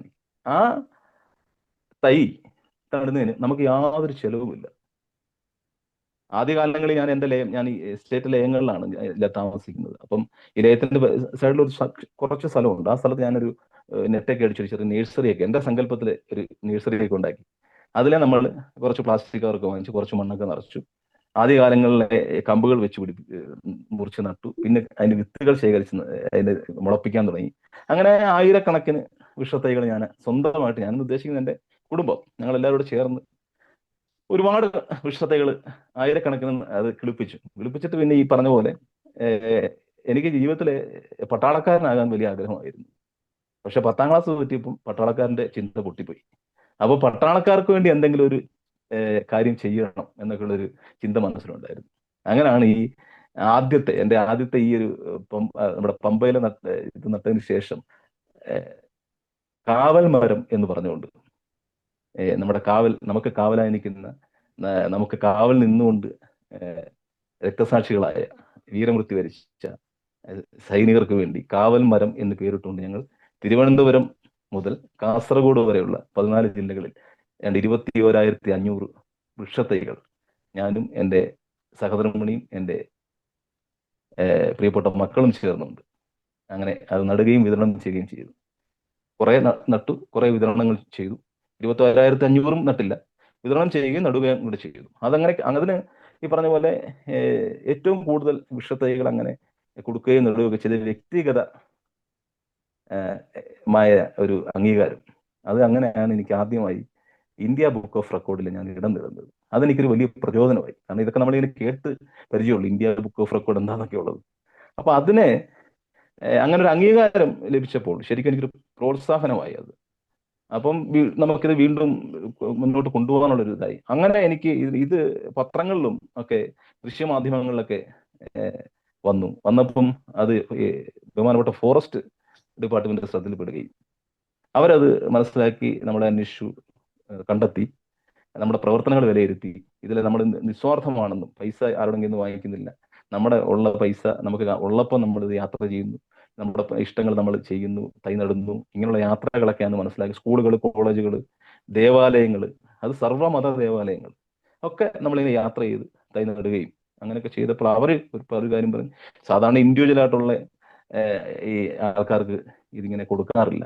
രജിസ്റ്റേർഡ് സംഘടനകൾക്ക് മാത്രമാണ് നമ്മൾ വൃക്ഷത്തൈകൾ സൗജന്യമായി. പക്ഷെ താങ്കളുടെ പ്രവൃത്തി തികച്ചും നിസ്വാർത്ഥമാണെന്ന് കരുതിക്കൊണ്ട് ആ വർഷം മുതൽ എനിക്ക് 10,000-കണക്കിന് തൈകൾ ഫോറസ്റ്റ് എനിക്ക് തരാൻ തുടങ്ങി. അപ്പൊ അത് വലിയ വീണ്ടും അടുത്ത പ്രചോദനമായി. അങ്ങനെ പിന്നെ ഇതൊരു എൻ്റെ കൂടെ എൻ്റെ മക്കൾക്കും വൈഫിനും ഒക്കെ അതൊരു പ്രചോദനമായി. അങ്ങനെ ഞങ്ങൾ ഇതങ്ങ് ശരിക്കും ഇതൊരു രക്തത്തിൽ അലിഞ്ഞ പോലെ ഇത് ഏറ്റെടുത്തങ്ങ് നമ്മുടെ ഇഷ്ടങ്ങൾക്ക് വേണ്ടിയുള്ള യാത്ര, അതിൻ്റെ നഷ്ടങ്ങൾ നോക്കാതെ അതിൻ്റെ വിവിധങ്ങളായ ലക്ഷ്യത്തിലെത്തുവാൻ ശരിക്കും സാധിച്ചിട്ടുണ്ട്. അത് ഈ പരിസ്ഥിതി രംഗത്ത് ഒരു വലിയ എന്നെ സംബന്ധിച്ച് ഞാൻ ചെയ്ത പ്രവർത്തനങ്ങൾക്ക് ഒരുപാട് അംഗീകാരങ്ങൾ ലഭിക്കുവാൻ ഈശ്വര കടാക്ഷത്താൽ അതിന് ഭാഗ്യമുണ്ടായിരുന്നു. പിന്നെ നമുക്ക് ഈ പറഞ്ഞ പോലെ ഈശ്വരൻ തന്ന ഒരു ജീവിതം, അത് നമുക്ക് വേണ്ടി മാത്രം ജീവിച്ചു തീർക്കാനുള്ളതാണോ? അല്ല, നമ്മുടെ സഹജീവികൾക്കും നമ്മുടെ പ്രപഞ്ചത്തിനും പ്രകൃതിക്കും ഒക്കെ വേണ്ടി കുറച്ച് സമയം അല്ലെങ്കിൽ പകുതി ജീവിതം നമ്മൾ മാറ്റിവെക്കപ്പെടണം എന്നാണ് എൻ്റെ ഒരു ചിന്ത. ഞാൻ എൻ്റെ മക്കളോടും അത് പങ്കിടും. ഭഗവാൻ നമുക്കൊരു ജന്മം തരുന്നു. അപ്പം ഈ പറഞ്ഞ പോലെ ഭൂമിയിലെ സഹജീവികളായി പാമ്പും പഴുതാരയും ഉറുമ്പും ഉടുമ്പും എല്ലാം ഉള്ളൊരു ഭൂമിയിലാണ് നമ്മൾ ജീവിക്കുന്നത്. പക്ഷെ ദൈവം മനുഷ്യ ജന്മം തരിക എന്ന് പറയുന്നത് ജീവിതത്തിലെ ഏറ്റവും വലിയ ഭാഗ്യമാണ്. അത്തരത്തിൽ ദൈവം നമുക്ക് മനുഷ്യനായി ഭൂമിയിൽ ജീവിക്കാനുള്ള ഒരു അവസരം തരുമ്പോൾ അത് നമ്മൾ നമ്മുടെ സഹജീവികൾക്ക് വേണ്ടി കൂടെ ഉപയോഗിക്കണം, അതിനുവേണ്ടി സമയം കണ്ടെത്തണം എന്നുള്ളതാണ് എൻ്റെ ഒരു വിശ്വാസവും ചിന്തയും. അതനുസരിച്ച് ഉള്ള യാത്രയിൽ നമ്മൾ പലതരത്തിലും നേരത്തെ പറഞ്ഞ പോലെ എൻ്റെ കൂട്ടുകാരൻ ചിന്തിപ്പിച്ച ചിന്തയിൽ നിന്നും ഉരുത്തിരിഞ്ഞു വന്ന പ്രവൃത്തികൾ, അതാണ് എൻ്റെ പരിസ്ഥിതിയും എൻ്റെ സാമൂഹ്യവും എൻ്റെ ഭൂമരത്തണലും. അത് എപ്പോഴും സമൂഹത്തിന് മറ്റുള്ളവരിൽ നിന്നും വ്യത്യസ്തമായി സമൂഹത്തിന് മാതൃകയാകണം എന്നുള്ള ഒരു ഇഷ്ടം എനിക്കുണ്ട്. ആ ഇഷ്ടത്തിന്റെ പുറകിലാണ് നമ്മൾ അങ്ങനെ സഞ്ചരിച്ചുകൊണ്ടിരിക്കുന്നത്. ഇപ്പം സ്വാഭാവികമായിട്ടും നമുക്കറിയാം, മുൻപ് പുറകോട്ട് നമ്മുടെ പുരാണങ്ങളിലൊക്കെ പ്രത്യേകിച്ച് ഹിന്ദു വിശ്വാസ പ്രമാണം അനുസരിച്ച് വൃക്ഷങ്ങളും വിശ്വാസത്തിന്റെ ഭാഗമായിരുന്നു ഒരു കാലഘട്ടത്തിൽ. അതിന് വൃക്ഷങ്ങളിലും വിശ്വാസത്തെ ചേർത്ത് വെച്ചൊരു കാലം. ഇന്നതുണ്ടോ എന്ന് ചോദിച്ചാൽ ഉണ്ട്, ഇല്ലെന്നല്ല. പക്ഷെ പുറകോട്ട് നോക്കിയാൽ നമ്മൾ പണ്ട് സിനിമ ഏതൊരു കവി നമ്മുടെ സിനിമയിലൊക്കെ പാടി കേട്ട പോലെ യേശുദാസ് മണ്ണിലും വിണ്ണിലും തൂണിലും തുരുമ്പിലും ദൈവം ഇരിക്കുന്നു എന്ന് നമ്മൾ പാടി കേട്ടിട്ടുണ്ട്. അപ്പൊ അത്തരത്തില് ഈ വൃക്ഷത്തെ അല്ലെങ്കിൽ കാവുകളെ ഈ വിശ്വാസത്തിന്റെ ഭാഗമാക്കിക്കൊണ്ട് ആചരിച്ചു വരുന്നൊരു കാലം നമുക്കുണ്ടായിരുന്നു. അതിനൊരു മന്ത്രമുണ്ട്: മൂലതോ ബ്രഹ്മരൂപായ മധ്യതോ വിഷ്ണുരൂപണി അഗ്രത ശിവരൂപായ വൃക്ഷരാജായതി നമ എന്ന് വൃക്ഷത്തെ ശിവനെയും വിഷ്ണുവിനെയും ഒക്കെ സങ്കല്പിച്ചുകൊണ്ട് വിശ്വാസത്തിന്റെ ഭാഗമായി മാറ്റി ഒരു കാലം. അങ്ങനെ മന്ത്രോച്ചാരണം നടത്തി വൃക്ഷത്തെ പൂജിച്ച ഒരു കാലം. അപ്പം അത്തരത്തിലുള്ള ഒരു പരിസ്ഥിതി ചിന്ത പൂർവികർ അല്ലെങ്കിൽ നമ്മുടെ ആചാര്യന്മാർ പങ്കിട്ടിരുന്നു. അതിൽ ഇന്നും അല്പസ്വല്പമെങ്കിലും ആചരിച്ചു പോകുന്ന ആൾക്കാർ ഉണ്ട്. അപ്പൊ പരിസ്ഥിതിയുടെ പിന്നെ ഈ നിലനിൽപ്പിന് കാവ് തീണ്ടിയാൽ കുളം പറ്റും എന്ന് പറഞ്ഞൊരു പഴഞ്ചൊല്ല് നമ്മൾ മുമ്പ് കേട്ടിട്ടുണ്ട്. ആ കാവ് നമുക്ക് ആവശ്യമാണ്. ആ കാവ് നിലനിൽക്കുന്നുണ്ട്. ആ നമ്മുടെ ഭൂമിയിലെ നാട്ടുമ്പുറത്തൊക്കെ മുമ്പ് കുറേയേറെ സ്ഥലങ്ങളുള്ള സ്ഥലത്ത് ഒരു കാവ് കാണും, അവിടെ ഒരു കുളം കാണും.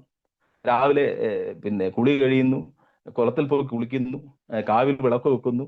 അവിടുന്ന് അതാണ് ഒരു വിശ്വാസത്തിന്റെ ഭാഗമായിട്ട് ഈ പ്രപഞ്ചത്തെ, പ്രകൃതിയെ അന്ന് അംഗീകരിച്ചു പോയി എന്ന് ഞാൻ പറഞ്ഞത്. അംഗീകരിച്ചു പോന്നിരുന്ന കാലം. ഇന്ന് നമ്മൾ നോക്കിക്കേ, ഏത് വീട്ടിലാണ് കാവുള്ളത്? എവിടെയാണ് കുളമുള്ളത്? ഇന്ന് കിളികളുടെ ചിലമ്പലില്ല. നമ്മൾ ഒരു കാവിന്റെയൊക്കെ അടുത്ത് പോയിരുന്നാൽ ഒരു പ്രത്യേകതരം ശബ്ദം, ശരിക്കും നമ്മുടെ ഈ കിളികളുടെ എല്ലാം കൂടെ ഒച്ചയൊക്കെ നമ്മളെ വല്ലാതെ ഇറിറ്റേഷൻ ചെയ്യുമായിരുന്നു. പക്ഷെ എന്നാൽ ചില കിളികൾ, കുയിൽ പോലുള്ള കിളികളുടെ നാദം നമുക്ക് കേൾക്കുമ്പോൾ രാവിലെ കണ്ട പ്രത്യേക ഒരു സുഖമായിരുന്നു. അപ്പൊ അതിനൊക്കെ മാറി പ്രപഞ്ചത്തിന്റെ അവസ്ഥകൾ, പാരിസ്ഥിതികമായ അവസ്ഥകൾ മൊത്തത്തിൽ മാറി.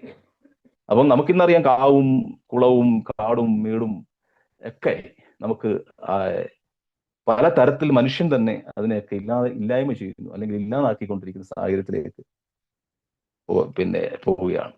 ഇപ്പം നമുക്ക് നമ്മളെ സംബന്ധിച്ച് പറയാൻ, ഇപ്പം ഇടയ്ക്ക് ഞാൻ ഒരു കവിത, ഒരു 4 വരി നമ്മുടെ ഇത് പരിസ്ഥിതി ഗാനമായിട്ട് ഉണ്ടായിരുന്നു. കാട് നമ്മുടെ വീട്, പൂർവികർ വാണതിവിടല്ലോ, പ്രാണവായു പകർന്ന മാമരജാലമിവിടല്ലോ, അരുതു കാട് മുടിച്ചിടല്ലേ, കുലമറുക്കല്ലേ, അരുതു നന്മ ചുരത്തിടും മല തച്ചുടയ്ക്കല്ലേ. ഒരു കാലത്ത് നമ്മുടെ പൂർവികരുള്ള സമയത്ത് കാട് നമ്മുടെ വീടാക്കി മാറ്റിയ ഒരു കാലം. വനവാസി സമ്പ്രദായത്തിലെ ഇന്നും കാട് വീടാക്കി മാറ്റി താമസിക്കുന്ന സമ്പ്രദായമുള്ള സ്ഥലങ്ങൾ നമ്മുടെ ജില്ലകളുണ്ട്. കേരളത്തിലെ വയനാടും ഞങ്ങളുടെ ഇടുക്കിയും ഒക്കെ. പക്ഷെ ഇന്നത്തെ അവസ്ഥ, ആന കയറി കിടക്കേണ്ട സ്ഥലത്ത് ആള് കയറിയപ്പോൾ ആള് ഇരിക്കുന്ന സ്ഥലത്തിലേക്ക് ഇറങ്ങി വരുന്ന കാഴ്ചയായി. അതിപ്പോ നമുക്ക് ഞാൻ താമസിക്കുന്ന ലയത്തില് ഞങ്ങൾ താമസിച്ചുകൊണ്ടിരുന്നിടത്ത് കഴിഞ്ഞ വർഷം 43 ആന കാട്ടിൽ നിന്നും നാട്ടിലേക്ക് ഇറങ്ങി വന്നു. ഞാൻ താമസിക്കുന്ന ലയത്തിന്റെ എൻ്റെ വീട്ടിൽ പടിവാതിൽ നിന്നും താഴേക്ക് ഇറങ്ങുന്ന എൻ്റെ മുറ്റത്ത് പുലി വന്നു. ഞങ്ങൾ താമസിക്കുന്ന ഒരു 50 മീറ്റർ താഴെ കടുവ വന്നു. വന്യമൃഗങ്ങൾ മൊത്തം നാട്ടിലേക്ക് ഇറങ്ങുന്ന ഒരു സാഹചര്യങ്ങളായി. ഇതെന്താണ്, എന്തുകൊണ്ടാണ് എന്നുള്ളൊരു വിഷയം ഇവിടുത്തെ അധികൃതർ അതിനെക്കുറിച്ച് പഠനം നടത്തും എന്ന് കരുതുന്നു. പക്ഷെ ഇന്ന് വരെ അതിനുള്ള എന്താ പറഞ്ഞൊരു മാർഗം ശരിക്കും കണ്ടെത്തിയിട്ടുണ്ടോ എന്ന് ചോദിച്ചാൽ ഇല്ല.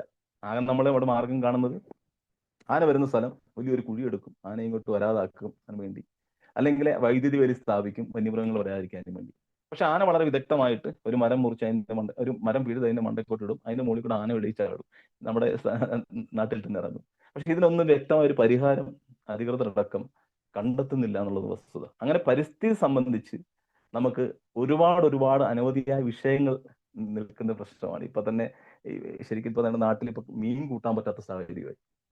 കഴിഞ്ഞ ദിവസങ്ങളുണ്ടായ കടലിലുണ്ടായ ദുരന്തം, അതിലെന്തൊക്കെയോ മാരകമായ വിഷം കലർന്നിട്ടുണ്ട്. അതുകൊണ്ട് മീൻ കൂട്ടാൻ പറ്റാത്ത സാഹചര്യത്തിൽ ഇപ്പം കടലിൽ മീൻ കഴിക്കുന്നില്ല. ഇപ്പൊ കായൽ മീൻ, ഇപ്പൊ ബോർഡുകളൊക്കെ ആയി, ഇപ്പൊ കടകളിലൊക്കെ ചെന്ന് മീൻ കച്ചവടം ചെയ്യുന്ന കടകളിൽ ഇപ്പൊ പുഴമീൻ, വീട്ടിൽ വളർത്തുന്ന മീൻ എന്നൊക്കെ പറഞ്ഞുകൊണ്ട് ഇപ്പൊ ബോർഡായി, കടലിലെ മീൻ അന്യമായി.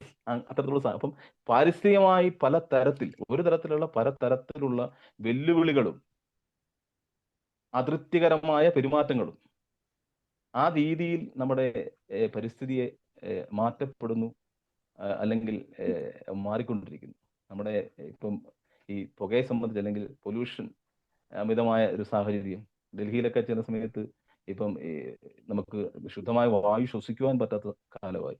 ഇനി ഈ പറഞ്ഞതിന്റെ കൂട്ട് വായു, നമ്മുടെ ഈ പറഞ്ഞ കൂട്ട് ഈ കിലോ കണക്ക് തൂക്കി വാങ്ങിക്കുന്ന സാഹചര്യത്തിലേക്ക് ലോകം മാറുന്ന ഒരു ഇടമായി. എനിക്ക് തോന്നുന്നു വിദേശത്തൊക്കെ താമസിച്ച അമേരിക്കയിലൊക്കെ എനിക്ക് തോന്നുന്നു ഈ പരിസ്ഥിതിയൊക്കെ ഒരു പരിധി വരെ ഒരു 70% സംരക്ഷിക്കപ്പെടുന്നു എന്നുള്ളതാണ് പറഞ്ഞു കേട്ടൊക്കെയുള്ള അറിവ്. പക്ഷേ നമ്മുടെ ഭാരതത്തെ സംബന്ധിച്ച് ഇന്നും പരിസ്ഥിതിക്ക് വലിയ പ്രശ്നം തന്നെയാണ്. ഇതിനൊക്കെ അടിസ്ഥാനമായി നമുക്ക് ഏറ്റവും കൂടുതൽ ചെയ്യാൻ പറ്റുന്ന ഒരു മാർഗം വൃക്ഷങ്ങൾ നട്ടുപിടിപ്പിക്കുക എന്നുള്ളതാണ്. അതിൽ കൂടി കിട്ടുന്ന വായു, ശുദ്ധവായു, അത് എത്രമാത്രം നമ്മൾ വൃക്ഷങ്ങൾ നട്ടുപിടിപ്പിക്കുന്നുവോ അത്രത്തോളം അത് നമുക്ക് ഗുണകരമാകും, ശുദ്ധവായു ലഭിക്കും. ആ വൃക്ഷങ്ങൾ ഉള്ള സ്ഥലങ്ങളിലെല്ലാം ആവശ്യമായ ജലം അവിടെ വന്നു ചേരും, അല്ലെങ്കിൽ വൃക്ഷങ്ങൾ കൊണ്ടുവരും. അതുപോലെ തന്നെ നമ്മുടെയൊക്കെ പറയുമ്പോഴും ഏറ്റവും കൂടുതൽ ഈ വൃക്ഷത്തൈകൾ നടുമ്പോൾ ഏറ്റവും കൂടുതൽ ശരിക്കും ഓക്സിജൻ ഉൽപ്പാദിപ്പിക്കുന്ന വൃക്ഷത്തൈ ഏത് എന്ന് ചോദിച്ചാൽ അത് നമ്മുടെ മുളയാണ്, മുള.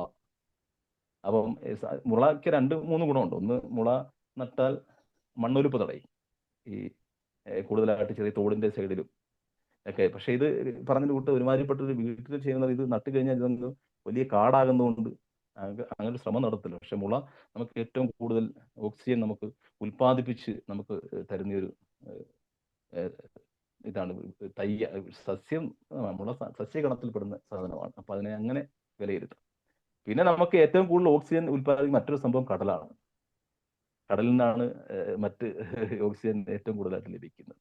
അപ്പൊ ഇത്തരത്തിലുള്ള മികച്ച വായു, മികച്ച അല്ലെങ്കിൽ നല്ല ജലം, ശുദ്ധവായുവും ശുദ്ധജലവും അതുപോലെ തന്നെ നമ്മുടെ ഭൂമിയിൽ ലഭിക്കുക എന്നുള്ളതാണ് നമുക്ക് ഏറ്റവും പ്രധാനപ്പെട്ട കാര്യം. നമുക്കിപ്പം ഭൂമിയിലെ അഗ്നിയും ജലവും ഇല്ലെങ്കിൽ ഇനി ഒരു 2 ദിവസം അല്ലെ ഒരു തീയില്ലാതെ നമുക്ക് ആഹാരം വേവിക്കാൻ തീയില്ലാതെ അല്ലെങ്കിൽ ഗ്യാസ് ഇല്ലാതെ 2-3 ദിവസമൊക്കെ വേണേൽ പട്ടിണി കിടക്കാം. വേണേ വെള്ളം കിട്ടാതെ ചിലപ്പോൾ 2-3 ദിവസം അതും വേണമെങ്കിൽ ആകാം. പക്ഷേ ഒരു 2 മിനിറ്റ് പോലും നമുക്ക് വായു ശ്വസിക്കുവാനില്ലെങ്കിൽ ഒരു മനുഷ്യന്റെ അവസ്ഥ പിന്നെ നമുക്ക് പറഞ്ഞറിയിക്കാൻ പറ്റാത്തതാണ്. അപ്പോൾ അത്രമാത്രം വായുവിനും നമ്മുടെ ജലത്തിനും അഗ്നിക്കുമൊക്കെ പ്രാധാന്യം ഉണ്ട്. അപ്പം ഈ ഒരു ചിന്ത ഈ പൂമരത്തണലിലേക്ക് നയിക്കുവാൻ എന്നെ പ്രാപ്തനാക്കിയ പി തോമസും എൻ്റെ ഞങ്ങളെ പൂമരത്തണലിലേക്ക് എത്തിച്ചു. ഇന്ന് ആ പൂമരത്തണലുമായിട്ടുള്ള എൻ്റെയും എൻ്റെ കുടുംബത്തിൻ്റെയും യാത്ര ചെറുതല്ല. ഞങ്ങൾ നാളെ കൊണ്ടുപോകാനുള്ള വൃക്ഷത്തെ ഇപ്പം ഞാൻ ശരിക്കും ഇരിക്കുന്നത് ഇടുക്കി ജില്ലയാണ് ഞാൻ താമസിക്കുന്നത്. ഞാൻ പെരുവന്താനം പഞ്ചായത്തിലാണ് ഞാൻ താമസിക്കുന്നത്. പക്ഷെ ഞാനിപ്പോൾ ഇരിക്കുന്നത് ഏലപ്പാറ പഞ്ചായത്തിലാണ്. കാരണം എൻ്റെ മകളെന്ന് പറഞ്ഞാൽ എൻ്റെ മൂത്ത മകൻ്റെ ഭാര്യ, മോളുടെ വീട്ടിലെ ഇവിടെ ആകുമ്പോൾ കുറച്ച് എന്താ പറയുക നെറ്റ് പോകാത്ത ചില സംവിധാനങ്ങളുണ്ട്. അപ്പൊ ആ സംവിധാനങ്ങളുടെ സഹായം എനിക്ക് ലഭിക്കും എന്ന് ഉറപ്പുള്ളത് കൊണ്ട് അവിടുന്ന്, കാരണം ഞാൻ താമസിക്കുന്ന ലയത്തില് അങ്ങനെ പറയുന്ന നെറ്റോ കാര്യങ്ങളൊന്നും ഉള്ള ഏരിയ വനപ്രദേശമാണ്. വനത്തിന്റെ തൊട്ട് അടിവാരത്ത് താമസിക്കും. അവിടെ ഞങ്ങൾ ഇന്ന് രാവിലെ വീട്ടിൽ നിന്ന് ഇറങ്ങി, ഞാനും ഭാര്യയും എൻ്റെ ഇളയ മകനും ഞങ്ങൾ 3 പേരുണ്ട്. അപ്പൊ ഇവിടെ വന്നിരുന്നു ഇതൊക്കെ സെറ്റ് നേരത്തെ തന്നെ എല്ലാം. അപ്പൊ എൻ്റെ ബെന്നി നേരത്തെ തന്നെ എല്ലാം അഡ്വാൻസ് വിളിച്ചെല്ലാം ചെക്ക് ചെയ്തു, എല്ലാം ഓക്കെ ആണോ, കട്ടായി പോകരുത് സംസാരിക്കുമ്പം, അതുകൊണ്ട് അത് മറ്റുള്ളവർക്ക് ബുദ്ധിമുട്ടാകാത്ത രീതിയിലെല്ലാം ചെയ്ത് ഞങ്ങളെല്ലാം ചെക്ക് ചെയ്തു, എല്ലാം റെഡിയാക്കി ഇങ്ങനെ ഇരിക്കുകയായിരുന്നു. ഇന്നലെ പോലെ അതിന്റെ പുറകിലായിരുന്നു അവനും. അപ്പൊ എന്തായിരുന്നാലും നമ്മുടെ ഈ നേരത്തെ പറഞ്ഞ പോലെ ഇത്തരത്തിലുള്ള ചിന്തകൾ വൃക്ഷത്തൈ നടുവാനും, അതുപോലെ വേനൽക്കാലത്ത് കുറേ പദ്ധതികളുണ്ട്. അപ്പൊ അതൊക്കെ നമുക്ക് ഇനി പറയാൻ പോയി കഴിഞ്ഞാൽ നമ്മുടെ സമയത്തിന് അതിക്രമിച്ചു പോകും. അതുകൊണ്ട് ഇത്തരത്തിലുള്ള പ്രവർത്തനങ്ങളൊക്കെ എൻ്റെ ഗുരുനാഥന്മാരുടെ കൃപ, അവർ തന്ന അനുഗ്രഹം. ഞാൻ പഠിച്ചത് കണിസല്ലൂർ LP സ്കൂളിൽ 1 മുതൽ 4 വരെ ഞാനും എൻ്റെ ബെന്നിയും എനിക്കൊപ്പം ഉണ്ടായിരുന്നു. UP സ്കൂളിൽ ഞാൻ പനച്ചമൂട് എന്ന് പറഞ്ഞ സ്ഥലത്തായിരുന്നു. വീണ്ടും തിരിച്ച് ഞങ്ങൾ ഹൈസ്കൂളിൽ ഞാനും എൻ്റെ ബെന്നിയും ഒരുമിച്ചു മറ്റം സെന്റ് ജോൺസ് ഹൈസ്കൂളിലായിരുന്നു ഞങ്ങൾ പഠിച്ചത്. ബെന്നി 1 മുതലേ, അവൻ വളരെ കുട്ടിക്കാലം മുതലേ സ്കൂളിലെ ഏറ്റവും മിടുക്കനായ വിദ്യാർത്ഥിയായിരുന്നു. ഏറ്റവും നന്നായി പഠിക്കുന്ന വിദ്യാർത്ഥി തന്നെ. അവനൊരു വലിയ ഈശ്വരീയത വളരെ ചെറുപ്പം മുതലേ ഉണ്ട്. അന്ന് മുതലേ അവൻ പഠിത്തം കഴിഞ്ഞാൽ പള്ളി കഴിഞ്ഞാൽ പഠിത്തവും ഒക്കെ ആയിരുന്നു. അന്ന് മുതലേ വിശ്വാസിയായിരുന്നു. വിശ്വാസി എന്ന് പറഞ്ഞാൽ ഒരു തികഞ്ഞ വിശ്വാസി, സംശുദ്ധമായ വിശ്വാസി. അത്തരത്തിലൊരു വിശ്വാസം ഭഗവാൻ അവന് കരുണയോട് കൊടുത്തിരുന്നു. ആ വിശ്വാസത്തിന്റെ നിറവിൽ ഇന്നും അന്നും നിൽക്കുന്നുകൊണ്ടാകാം അവൻ ചൂണ്ടിക്കാണിച്ച വഴികൾ. 8ാമത്തെ വയസ്സിൽ അവൻ എൻ്റെ മനസ്സിലേക്ക് ഇട്ട് തന്ന വിത്ത്, അത് പാകി അതിനെ മരമാക്കി അതിൽ നിന്ന് കിട്ടുന്ന ഫലമായി. ആ ഫലമാണ് ഇന്നെൻ്റെ അംഗീകാരങ്ങളും എനിക്ക് ലഭിച്ച അവസാനത്തെ ഈ 2025 സംസ്ഥാന വനമിത്ര പുരസ്കാരങ്ങളും ദേശീയ സംസ്ഥാന പുരസ്കാരങ്ങളും ഒക്കെ എൻ്റെ കൂട്ടുകാരൻ്റെ ഹൃദയത്തിൽ നിന്നും കടന്നു വന്നതാണ്. തീർച്ചയായിട്ടും ഈ അവസരത്തിൽ ഒരിക്കൽ കൂടി ഞാൻ എൻ്റെ ഹൃദയത്തെ ചേർക്കുന്നു, എൻ്റെ ബെന്നിയെ ചേർക്കുന്നു. അവൻ എൻ്റെ കുടുംബാംഗങ്ങളുടെയും ഭഗവാനോട് ഒരുപാട് നന്ദിയോട് പ്രാർത്ഥിക്കുന്നു. ഒപ്പം മാർത്തോമ സ്റ്റഡി ഫോറത്തിലെ ലൈറ്റ് ടു ലൈറ്റൻ എന്ന ഈ ഒരു മഹനീയമായ ഈശ്വരീയമായ ഈ ഒരു സംവിധാനത്തിൽ എന്നെയും കൂടെ, എന്നെ പോലെ ഒരു സാധാരണ തോട്ടം തൊഴിലാളിയായ ഒരു സാധാരണക്കാരനെ കൂടെ ചേർത്താനുള്ള നിങ്ങൾ നൽകിയ വിശാലമായ നിങ്ങളുടെ മനസ്സ്, ഈശ്വരൻ തന്ന ഈശ്വരീയ ജന്മങ്ങളിലെ മനസ്സ്, ഏറെ സ്നേഹത്തോടെ ഞാൻ നിങ്ങളെയൊക്കെ ഓർക്കുന്നു, കടപ്പെടുന്നു. ഒരിക്കൽ കൂടി ഇതിൽ പങ്കെടുത്ത എല്ലാ സഹോദരങ്ങൾക്കും സഹോദരിമാർക്കും എൻ്റെ കുടുംബത്തിൻ്റെയും എൻ്റെ പൂമരത്തണലിൻ്റെയും ഹൃദയമായ സ്നേഹവും നന്ദിയും അറിയിക്കുന്നു. ഈ അവസരം വരെ സംസാരിക്കുവാനും ഇത്രയും നേരം ദൈവം വാക്കുകൾ തന്നതിലും അതിൽ തെറ്റും ശരിയും എന്താണെന്ന് എനിക്ക് മനസ്സിലാക്കാനുള്ള അത്രത്തോളം ഒന്നും വലിയ ചിന്തയുള്ള ആളല്ല. എന്തായിരുന്നാലും എല്ലാം എനിക്ക് തന്ന ഈ നിമിഷം വരെ സംസാരിക്കുവാൻ അവസരം തന്ന ദൈവത്തിന്റെ പാദങ്ങളിൽ സമർപ്പിക്കുന്നു. നിങ്ങളുടെ ഓരോരുത്തരുടെയും പാദങ്ങളിൽ നമസ്കരിച്ചുകൊണ്ട് നിർത്തുന്നു. നന്ദി, നമസ്കാരം. Thank you Shri Sunil Surendran. പൂമരത്തണലിൻ്റെ പ്രവർത്തനങ്ങളെപ്പറ്റി നമ്മളോട് ഇത്ര നേരം ശ്രീ സുനിൽ സുരേന്ദ്രൻ സംസാരിക്കുകയായിട്ടുണ്ടായല്ലോ. എനിക്ക് തോന്നുന്നു പൂമരത്തണലിൻ്റെ പ്രവർത്തനങ്ങൾ മുഴുവനും നമ്മളുമായിട്ട് സംസാരിച്ചിട്ടുണ്ടോ എന്ന് ഞാൻ സംശയിക്കുകയാണ്. അതിൻ്റെ ഒരു ഭാഗം മാത്രമാണ് നമ്മളുമായിട്ട് സംസാരിച്ചത്. ഒത്തിരിയധികം സന്തോഷം. നമ്മൾ ഒത്തിരി പരിസ്ഥിതി പ്രവർത്തകരെ അല്ലെങ്കിൽ പരിസ്ഥിതിയുമായി ബന്ധപ്പെട്ട് പ്രവർത്തിക്കുന്നവരുടെ വൈവിധ്യമേറിയ ക്ലാസ്സുകളൊക്കെ നമ്മൾ കേട്ടിട്ടുണ്ട്. എന്നാൽ സുനിൽ സുരേന്ദ്രനെ സംബന്ധിച്ച് സ്വന്തം ജീവിതം തന്നെ ഒരു പ്രകൃതി സ്നേഹിയാക്കി മാറ്റി അപ്രകാരം ജീവിക്കുന്ന ഒരു വ്യക്തിയെ കേൾക്കുക എന്നുള്ളത് വളരെയധികം സന്തോഷം നൽകുന്ന ഒരു സംഗതിയാണ്. അപ്രകാരം ഇന്ന് നമ്മുടെ മീറ്റിങ്ങിലെത്തി തൻ്റെ പ്രവർത്തനങ്ങൾ എപ്രകാരം ഈ പ്രകൃതിക്ക് അനുകൂലമാകുന്നു, എപ്രകാരം പ്രകൃതിയെ തൻ്റെ ജീവിതത്തിലൂടെ പ്രവർത്തനത്തിലൂടെ ചേർത്ത് നിർത്തുന്നുവെന്ന് കഴിഞ്ഞ കുറച്ച് സമയങ്ങളിൽ നമ്മളോട് പറയുകയുണ്ടായല്ലോ. നമ്മൾക്കെല്ലാവർക്കും ചിലപ്പോൾ ചില കാര്യങ്ങളൊക്കെ ചോദിച്ച് അറിയാനായിട്ടുണ്ടാകും. ഇനി അതിനുള്ള അവസരമാണ്. എന്നാൽ അതിനു മുമ്പ് നമ്മുടെ അടുത്ത ആഴ്ചത്തെ പ്രോഗ്രാം അനൗൺസ് ചെയ്യാനായിട്ട് നമ്മുടെ അഡ്മിൻ കൂടിയായിരിക്കുന്ന ശ്രീ വി ജേക്കബ് സാറിനെ വളരെ സന്തോഷത്തോടെ ക്ഷണിച്ചുകൊള്ളുന്നു. പ്രിയരെ, അനൗൺസ്മെന്റിലേക്ക് കടക്കുന്നതിന് മുമ്പ് പ്രകൃതി ഒരുക്കിയ പൂമരത്തണലുകൾ എന്ന വിഷയത്തിൽ നമ്മുടെ ജീവവായു ആണ് ഈ പൂമരത്തണലുകൾ എന്നുള്ള സന്ദേശം ശ്രീ സുനിൽ സുരേന്ദ്രനിലൂടെ കേൾക്കുകയും അദ്ദേഹത്തിൻ്റെ പ്രവർത്തനങ്ങളോടുള്ള പ്രണാമം അറിയിച്ചുകൊണ്ട് ഞാൻ എൻ്റെ ഈ അനൗൺസ്മെന്റിലേക്ക് കടന്നുകൊള്ളട്ടെ. അടുത്ത വെബിനാറിനെ കുറിച്ചുള്ള അനൗൺസ്മെന്റ് നമ്മുടെ അടുത്ത ലൈവ് വെബിനാർ, അതായത് 257ാമത് ലൈവ് വെബിനാർ പതിവ് പോലെ അടുത്ത ശനിയാഴ്ച, അതായത് 21-ാം തീയതി ജൂൺ ശനിയാഴ്ച രാത്രി 8:30 മണിക്ക് ഉണ്ടായിരിക്കുന്നതാണ്. ഇതേ ലിങ്കിലും ഇതേ പാസ്വേഡിലും പ്രവേശിക്കാവുന്നതാണ്. അടുത്ത വെബിനാറിലേക്ക് ഏവരെയും സസ്നേഹം ക്ഷണിക്കുകയും ചെയ്യുന്നു. ഇത്രയുമാണ് അനൗൺസ്മെന്റിൽ ആയിട്ട് പറയാനായിട്ടുള്ളത്. Thank you Shri V Jacob sir. ഇനി നമുക്ക് ചർച്ചകൾക്കും അതുപോലെ തന്നെ എന്തെങ്കിലും ചോദ്യങ്ങളൊക്കെ ചോദിക്കാനായിട്ടുള്ള അവസരമാണ്. അപ്പോൾ അതുപോലെ നമുക്ക് ചോദ്യങ്ങൾ ചോദിക്കാനുള്ളവർക്ക് ഈ സിസ്റ്റത്തിൽ ഹാൻഡ് റൈസ് ചെയ്യാം, അല്ലെങ്കിൽ ചാറ്റ് ബോക്സിൽ അവരുടെ സംശയങ്ങൾ എഴുതി ഇടാവുന്നതാണ്. ഇപ്പോഴാദ്യമായിട്ട് പ്രിയപ്പെട്ട നമ്മുടെ ഇട്ടിസാറാണ് ഹാൻഡ് റൈസ് ചെയ്തിരിക്കുന്നത്. ഇട്ടിസാറിന് ഇപ്പോൾ സംസാരിക്കാവുന്നതാണ്. ഏറെ ആദരണീയനായ സുനിൽ സുരേന്ദ്രൻ സാറിൻ്റെ ആ പ്രഭാഷണം ഏറെ ശ്രദ്ധയോടുകൂടിയാണ് ഞാൻ ശ്രവിച്ചുകൊണ്ടിരുന്നത്. പ്രഭാഷണമെന്ന് പറയാൻ സാധിക്കില്ല, കാരണം അദ്ദേഹം ജീവിതം നമ്മളുമായി പങ്കുവയ്ക്കുക, തൻ്റെ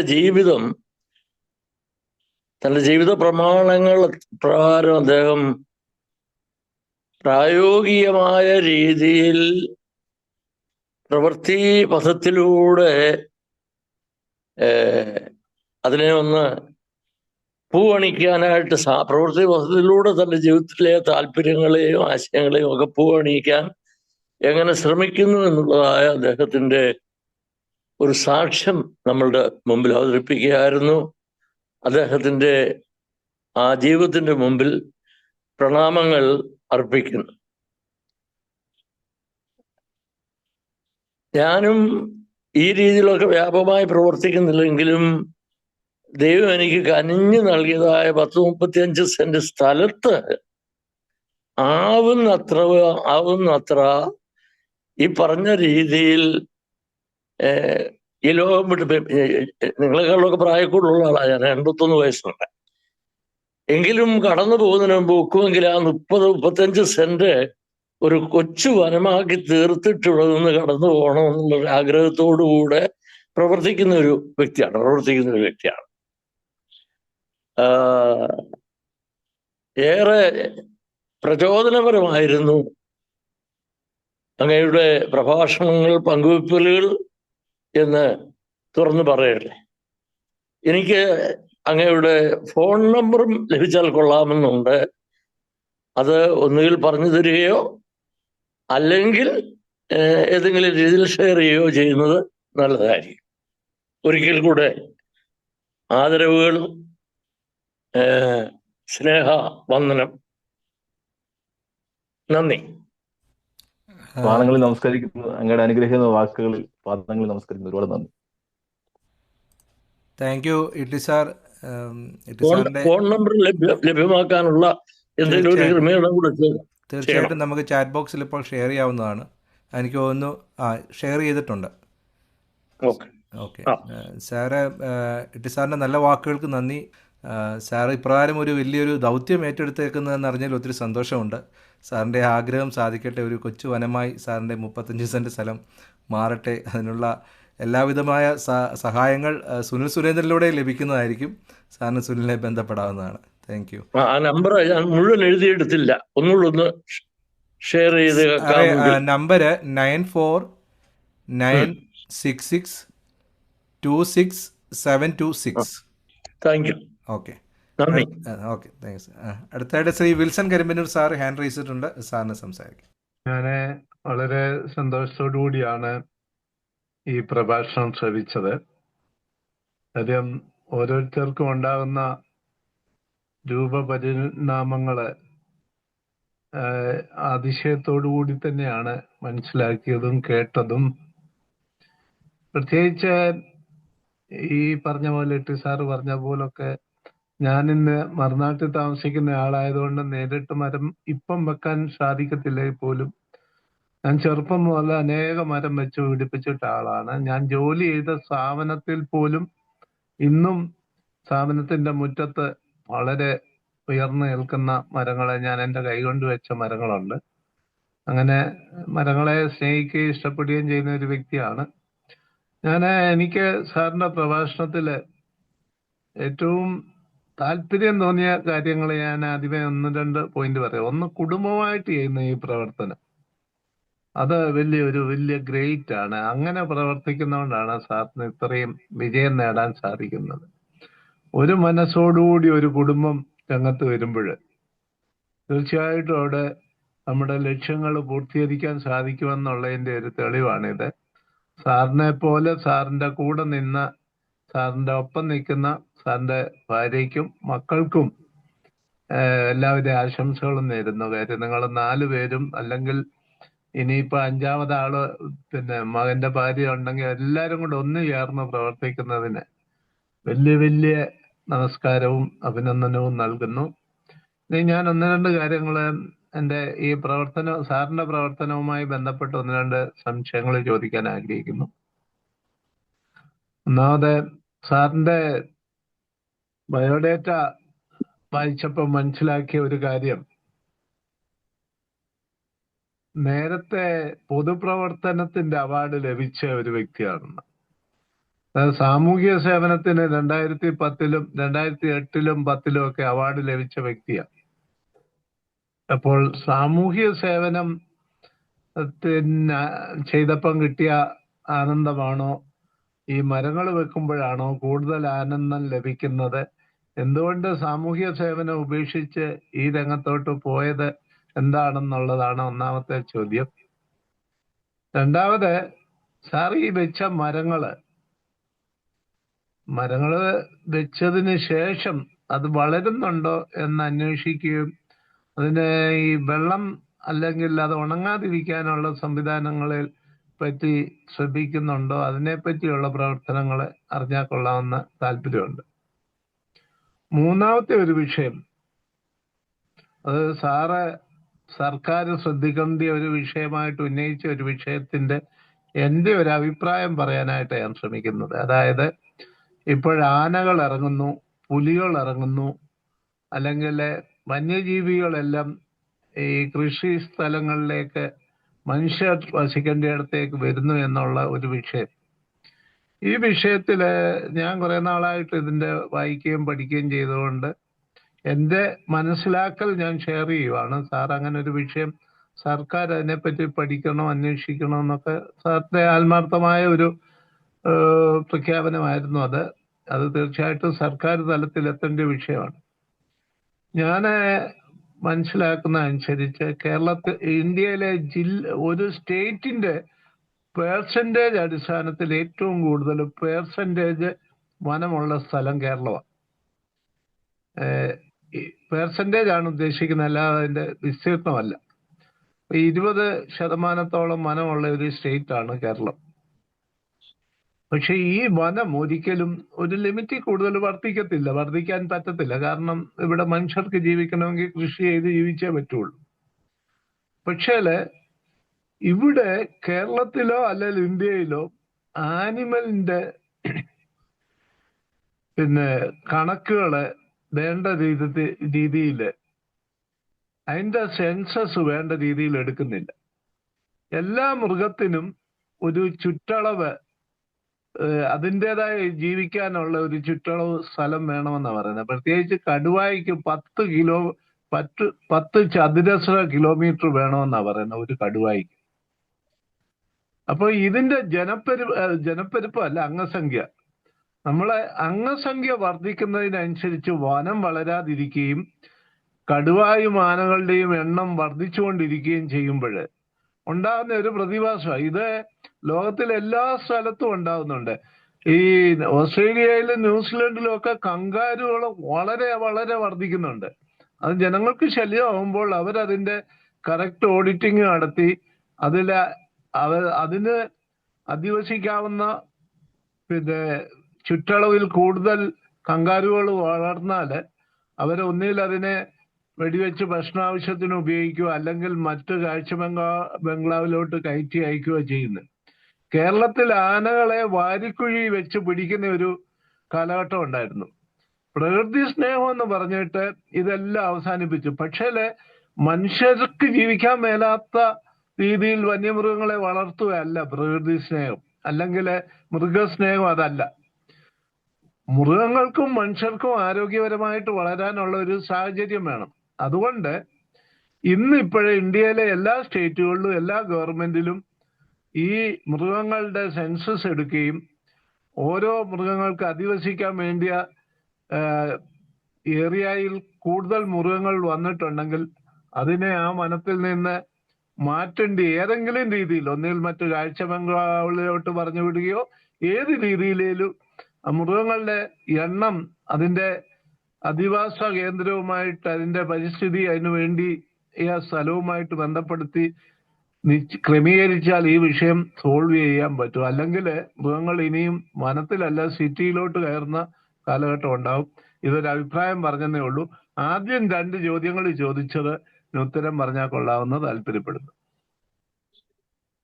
പ്രിയപ്പെട്ട സാറ്, ഒരുപാട് സ്നേഹം. അങ്ങ് ചോദിച്ച ആദ്യത്തെ പറഞ്ഞ പോലെ ഈ സാമൂഹിക പ്രവർത്തനമാണോ പരിസ്ഥിതി പ്രവർത്തനമാണോ കൂടുതൽ ആനന്ദം ലഭിച്ചത് എന്നുള്ള ഒരു ചോദ്യമാണ്. ശരിക്കും ഇത് രണ്ടും വ്യത്യസ്തമായ തരത്തിൽ നമുക്ക് ആനന്ദം ലഭിക്കുന്ന പ്രവർത്തനങ്ങളാണ്. അപ്പം ഉദാഹരണത്തിന് 2018 പ്രളയം സമയത്ത് നമ്മുടെ ചെങ്ങന്നൂർ, തിടനാട് ആ ഏരിയയിലെ ഞങ്ങളൊരു 7 ദിവസക്കാലം ഞാനും എൻ്റെ ഭാര്യയും മക്കളും ചേർന്ന് സേവന പ്രവർത്തനങ്ങൾ ചെയ്തു. ആ സേവന പ്രവർത്തനം ആദ്യം ചെയ്തത് ഇടനാട് ചർച്ച് ഓഫ് ഗോഡ് ദേവാലയത്തിലായിരുന്നു. ആ ദേവാലയത്തിന്റെ ഒരു 3/4% ചെളി കയറി അതിന്റെ ഫാൻ കറങ്ങുന്ന ഫാനിൽ മൂർഖൻ പാമ്പടക്കം ഇരുന്ന് ഒരു അനുഭവങ്ങൾ. അപ്പൊ ആ മുഴുവൻ അവിടെ ആകെ 35 കുടുംബം ഉണ്ടായിരുന്നു ആ ചർച്ചിലെ. അപ്പൊ ഞങ്ങൾ 4 പേരുടെ ആ കൂട്ടത്തിലായി. ഈ ആനന്ദത്തെക്കുറിച്ചാണ് ഞാൻ പെട്ടെന്ന് പറഞ്ഞു തീർക്കാം. അപ്പം അവിടുന്ന് ആ 4 ദിവസം എടുത്ത് ഞങ്ങൾക്ക് അതൊന്ന് ക്ലിയർ ചെയ്യാൻ. ആ 4ാമത്തെ ദിവസം ഈ 35 കുടുംബം ഒരുമിച്ച് എന്നെയും എൻ്റെ മക്കളെയും എൻ്റെ ഭാര്യയും ചേർത്ത് വെച്ചുകൊണ്ടൊരു ആത്മാർത്ഥമായ പ്രാർത്ഥന. അത് ജില്ലാ പാസ്റ്റർ ഉണ്ടായിരുന്നു, എൻ്റെ സഹപാഠി ലിജു ഡാനിയൽ പാസ്റ്ററാണ്. അദ്ദേഹത്തിന്റെ അച്ഛൻ അമ്മായിച്ചൻ്റെ ഒരു ജില്ലാ പാസ്റ്ററായിരുന്നു. അദ്ദേഹം ആയിരുന്നു ആ പ്രാർത്ഥനയ്ക്ക് നേതൃത്വം കൊടുത്തത്. ആ പ്രവർത്തനങ്ങളിൽ ഞങ്ങൾക്ക് അവസാനം ലഭിച്ച ഏറ്റവും വലിയൊരു കരുതൽ എൻ്റെ ശിരസിൽ തലവെച്ചുകൊണ്ട് കിട്ടിയ പ്രാർത്ഥന ഒരു വലിയ വികാരമായിരുന്നു. അപ്പൊ അതിൻ്റെ ഒരു ആനന്ദം ഈ പറഞ്ഞ പോലെ ഞാൻ പറഞ്ഞു വന്നത് അത്തരത്തിലുള്ള നിരവധിയായ അനുഭവങ്ങൾ സാമൂഹ്യ പ്രവർത്തനം ലഭിക്കും. അതൊരു ഒരു വേറൊരു വൈകാരികമായ ഒരു ആനന്ദമാണ്. പക്ഷെ ഇപ്പുറത്ത് പരിസ്ഥിതി പ്രവർത്തനത്തിൽ നമ്മളൊരു തൈ നട്ടു. ഇപ്പൊ കഴിഞ്ഞ ദിവസം ഞാൻ നേരത്തെ സംസാരിച്ച പോലെ 2021 തൈ നട്ടത് കഴിഞ്ഞ വർഷം ഞാൻ ശബരിമലയ്ക്ക് പോകുമ്പോൾ ഞാനും എൻ്റെ മക്കളും കൂടെ പോകുമ്പോൾ അതവിടെ വളർന്നു നിൽക്കുന്നു, വലുതായി. ആ കാണുന്ന അതിനെ ആ മരം വലുതായി നിന്ന് അതിന്റെ തണലിൽ കുറച്ചു നേരം ഞങ്ങൾ ഇരുന്നു. അപ്പം അന്ന് നട്ട ഫോട്ടോ ഞങ്ങളുടെ മൊബൈലിൽ നിന്ന് എടുത്ത് വീണ്ടും ഞങ്ങൾ അവിടെ ഇരുന്നുകൊണ്ടൊന്ന് നോക്കി. അപ്പൊ ഇതിന് രണ്ടിനും വൈകാരികമായ രണ്ട് തലമാണ്, രണ്ട് അനുഭവമാണ്. അപ്പൊ ഇത് രണ്ടും ശരിക്കും പറഞ്ഞാൽ ആനന്ദം രണ്ടിനും പല തരത്തിലാണ്, അത് ആസ്വദിക്കാൻ പറ്റുന്നതുമാണ്.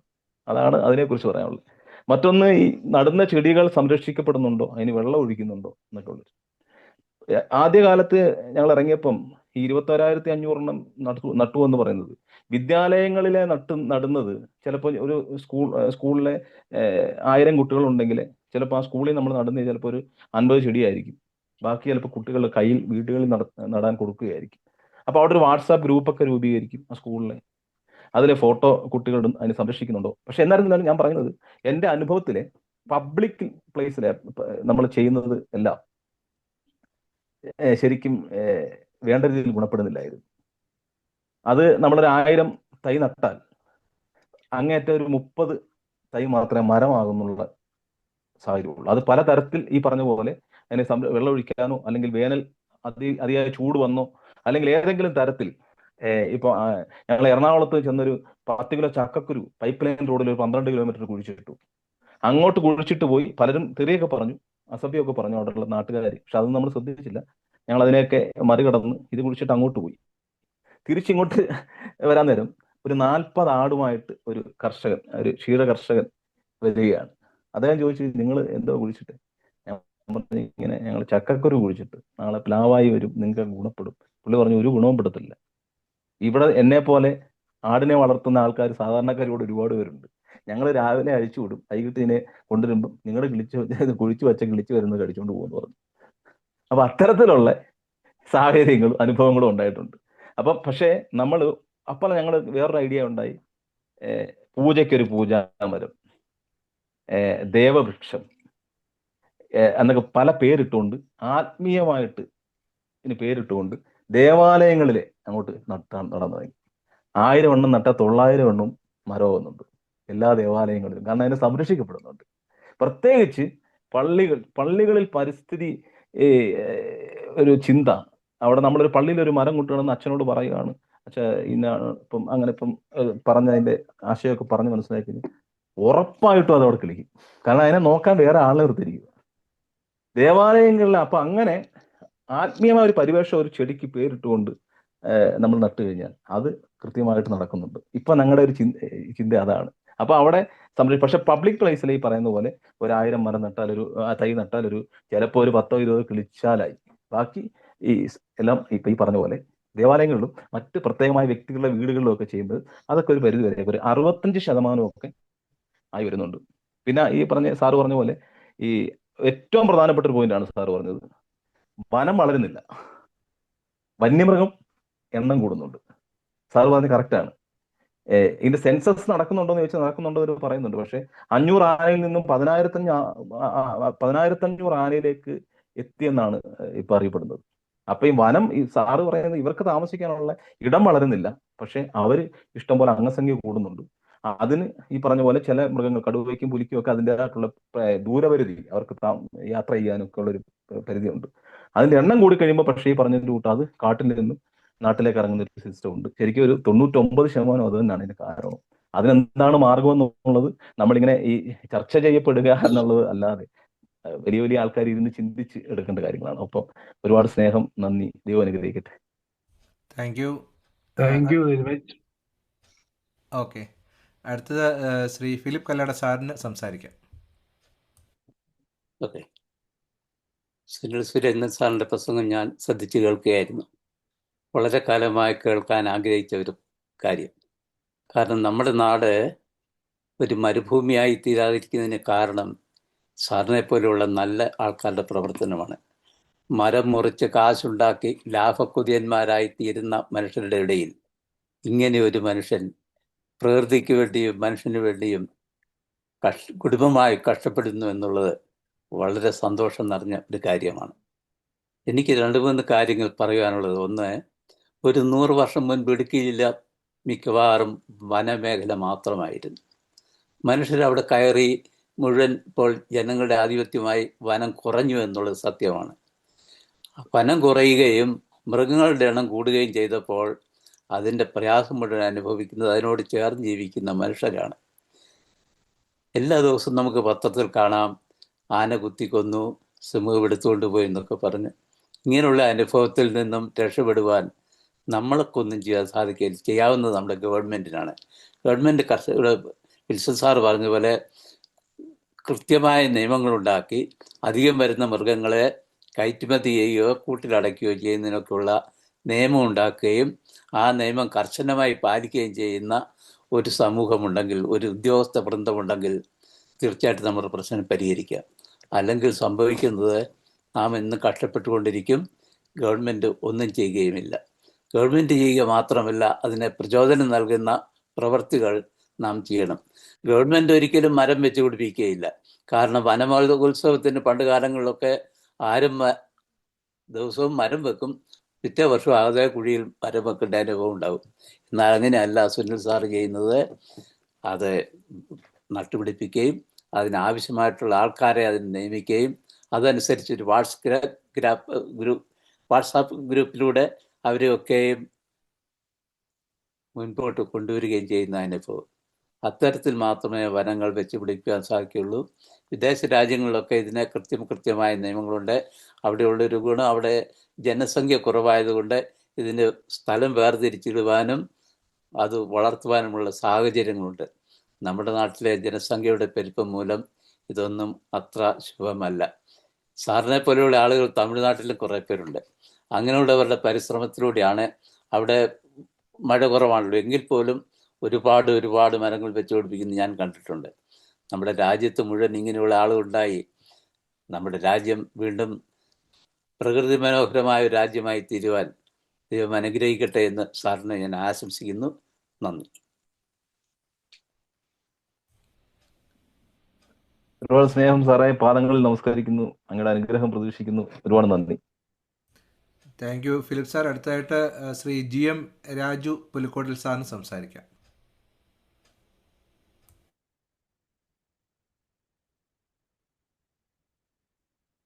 സാറ്, ഞാൻ ഈ പ്രഭാഷണത്തിലൂടെ സാറിന്റെ പ്രവർത്തനങ്ങളെ കുറിച്ചൊക്കെ ഒരുപാട് കാര്യങ്ങൾ മനസ്സിലാക്കാനായിട്ട് സാധിച്ചു. സാറിന്റെ ആ പ്രതിബദ്ധതയ്ക്ക് മുന്നിൽ കൈകൂപ്പുന്നു, സാറിനുള്ള അഭിനന്ദനം അറിയിക്കുന്നു. എനിക്ക് സാറിന്റെ പ്രവർത്തനങ്ങളോട് യോജിപ്പാണെങ്കിലും വിഭിന്നമായിട്ടുള്ള 1-2 അഭിപ്രായങ്ങൾ എനിക്ക് പറയാനായിട്ടുള്ളത്,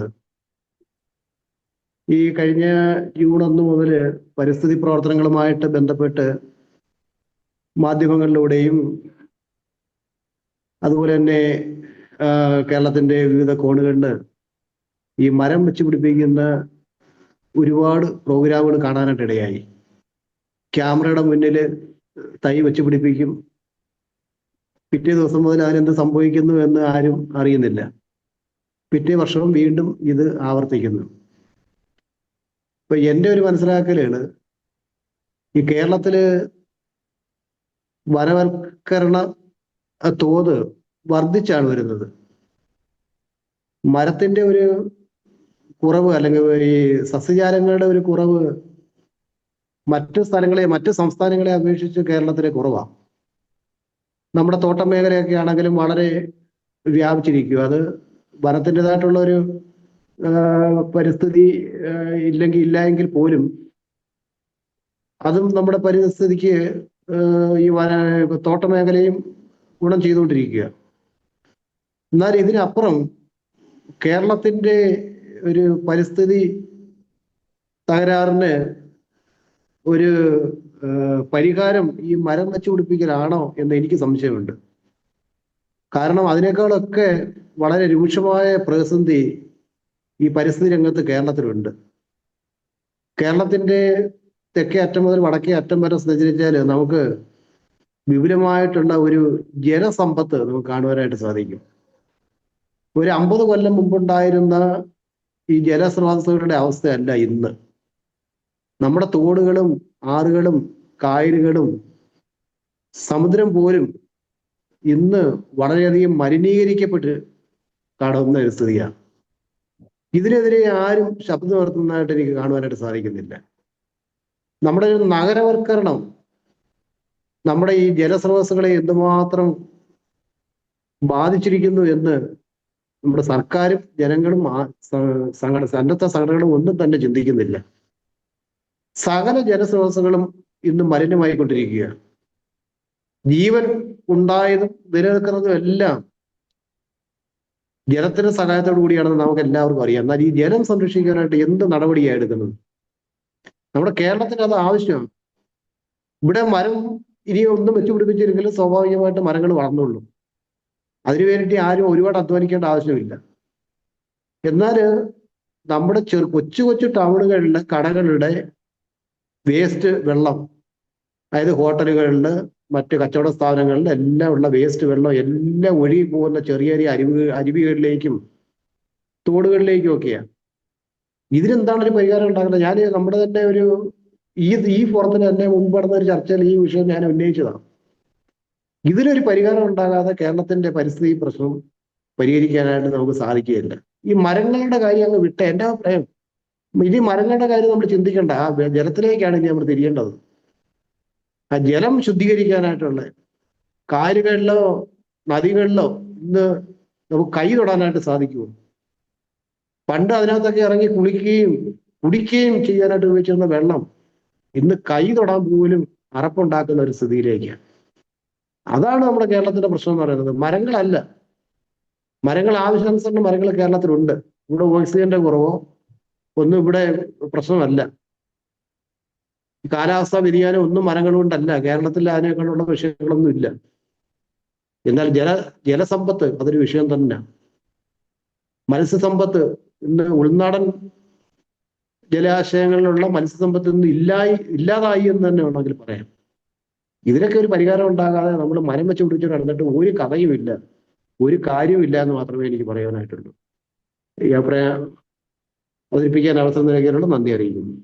പ്രിയപ്പെട്ട രാജു പുലിക്കോട്ടിൽ സാർ വളരെ വിമർശനാത്മകമായ അല്ലെങ്കിൽ നാളെ നാടിന് ആവശ്യമായ ഒരു ചിന്ത നമുക്ക് പുതിയതല്ല, എന്നാലും നമ്മളെപ്പോലുള്ള പ്രവർത്തകർക്ക് ഇട്ടുതരിക, ഇതാണ് കൂടുതൽ ശ്രദ്ധിക്കേണ്ടത്.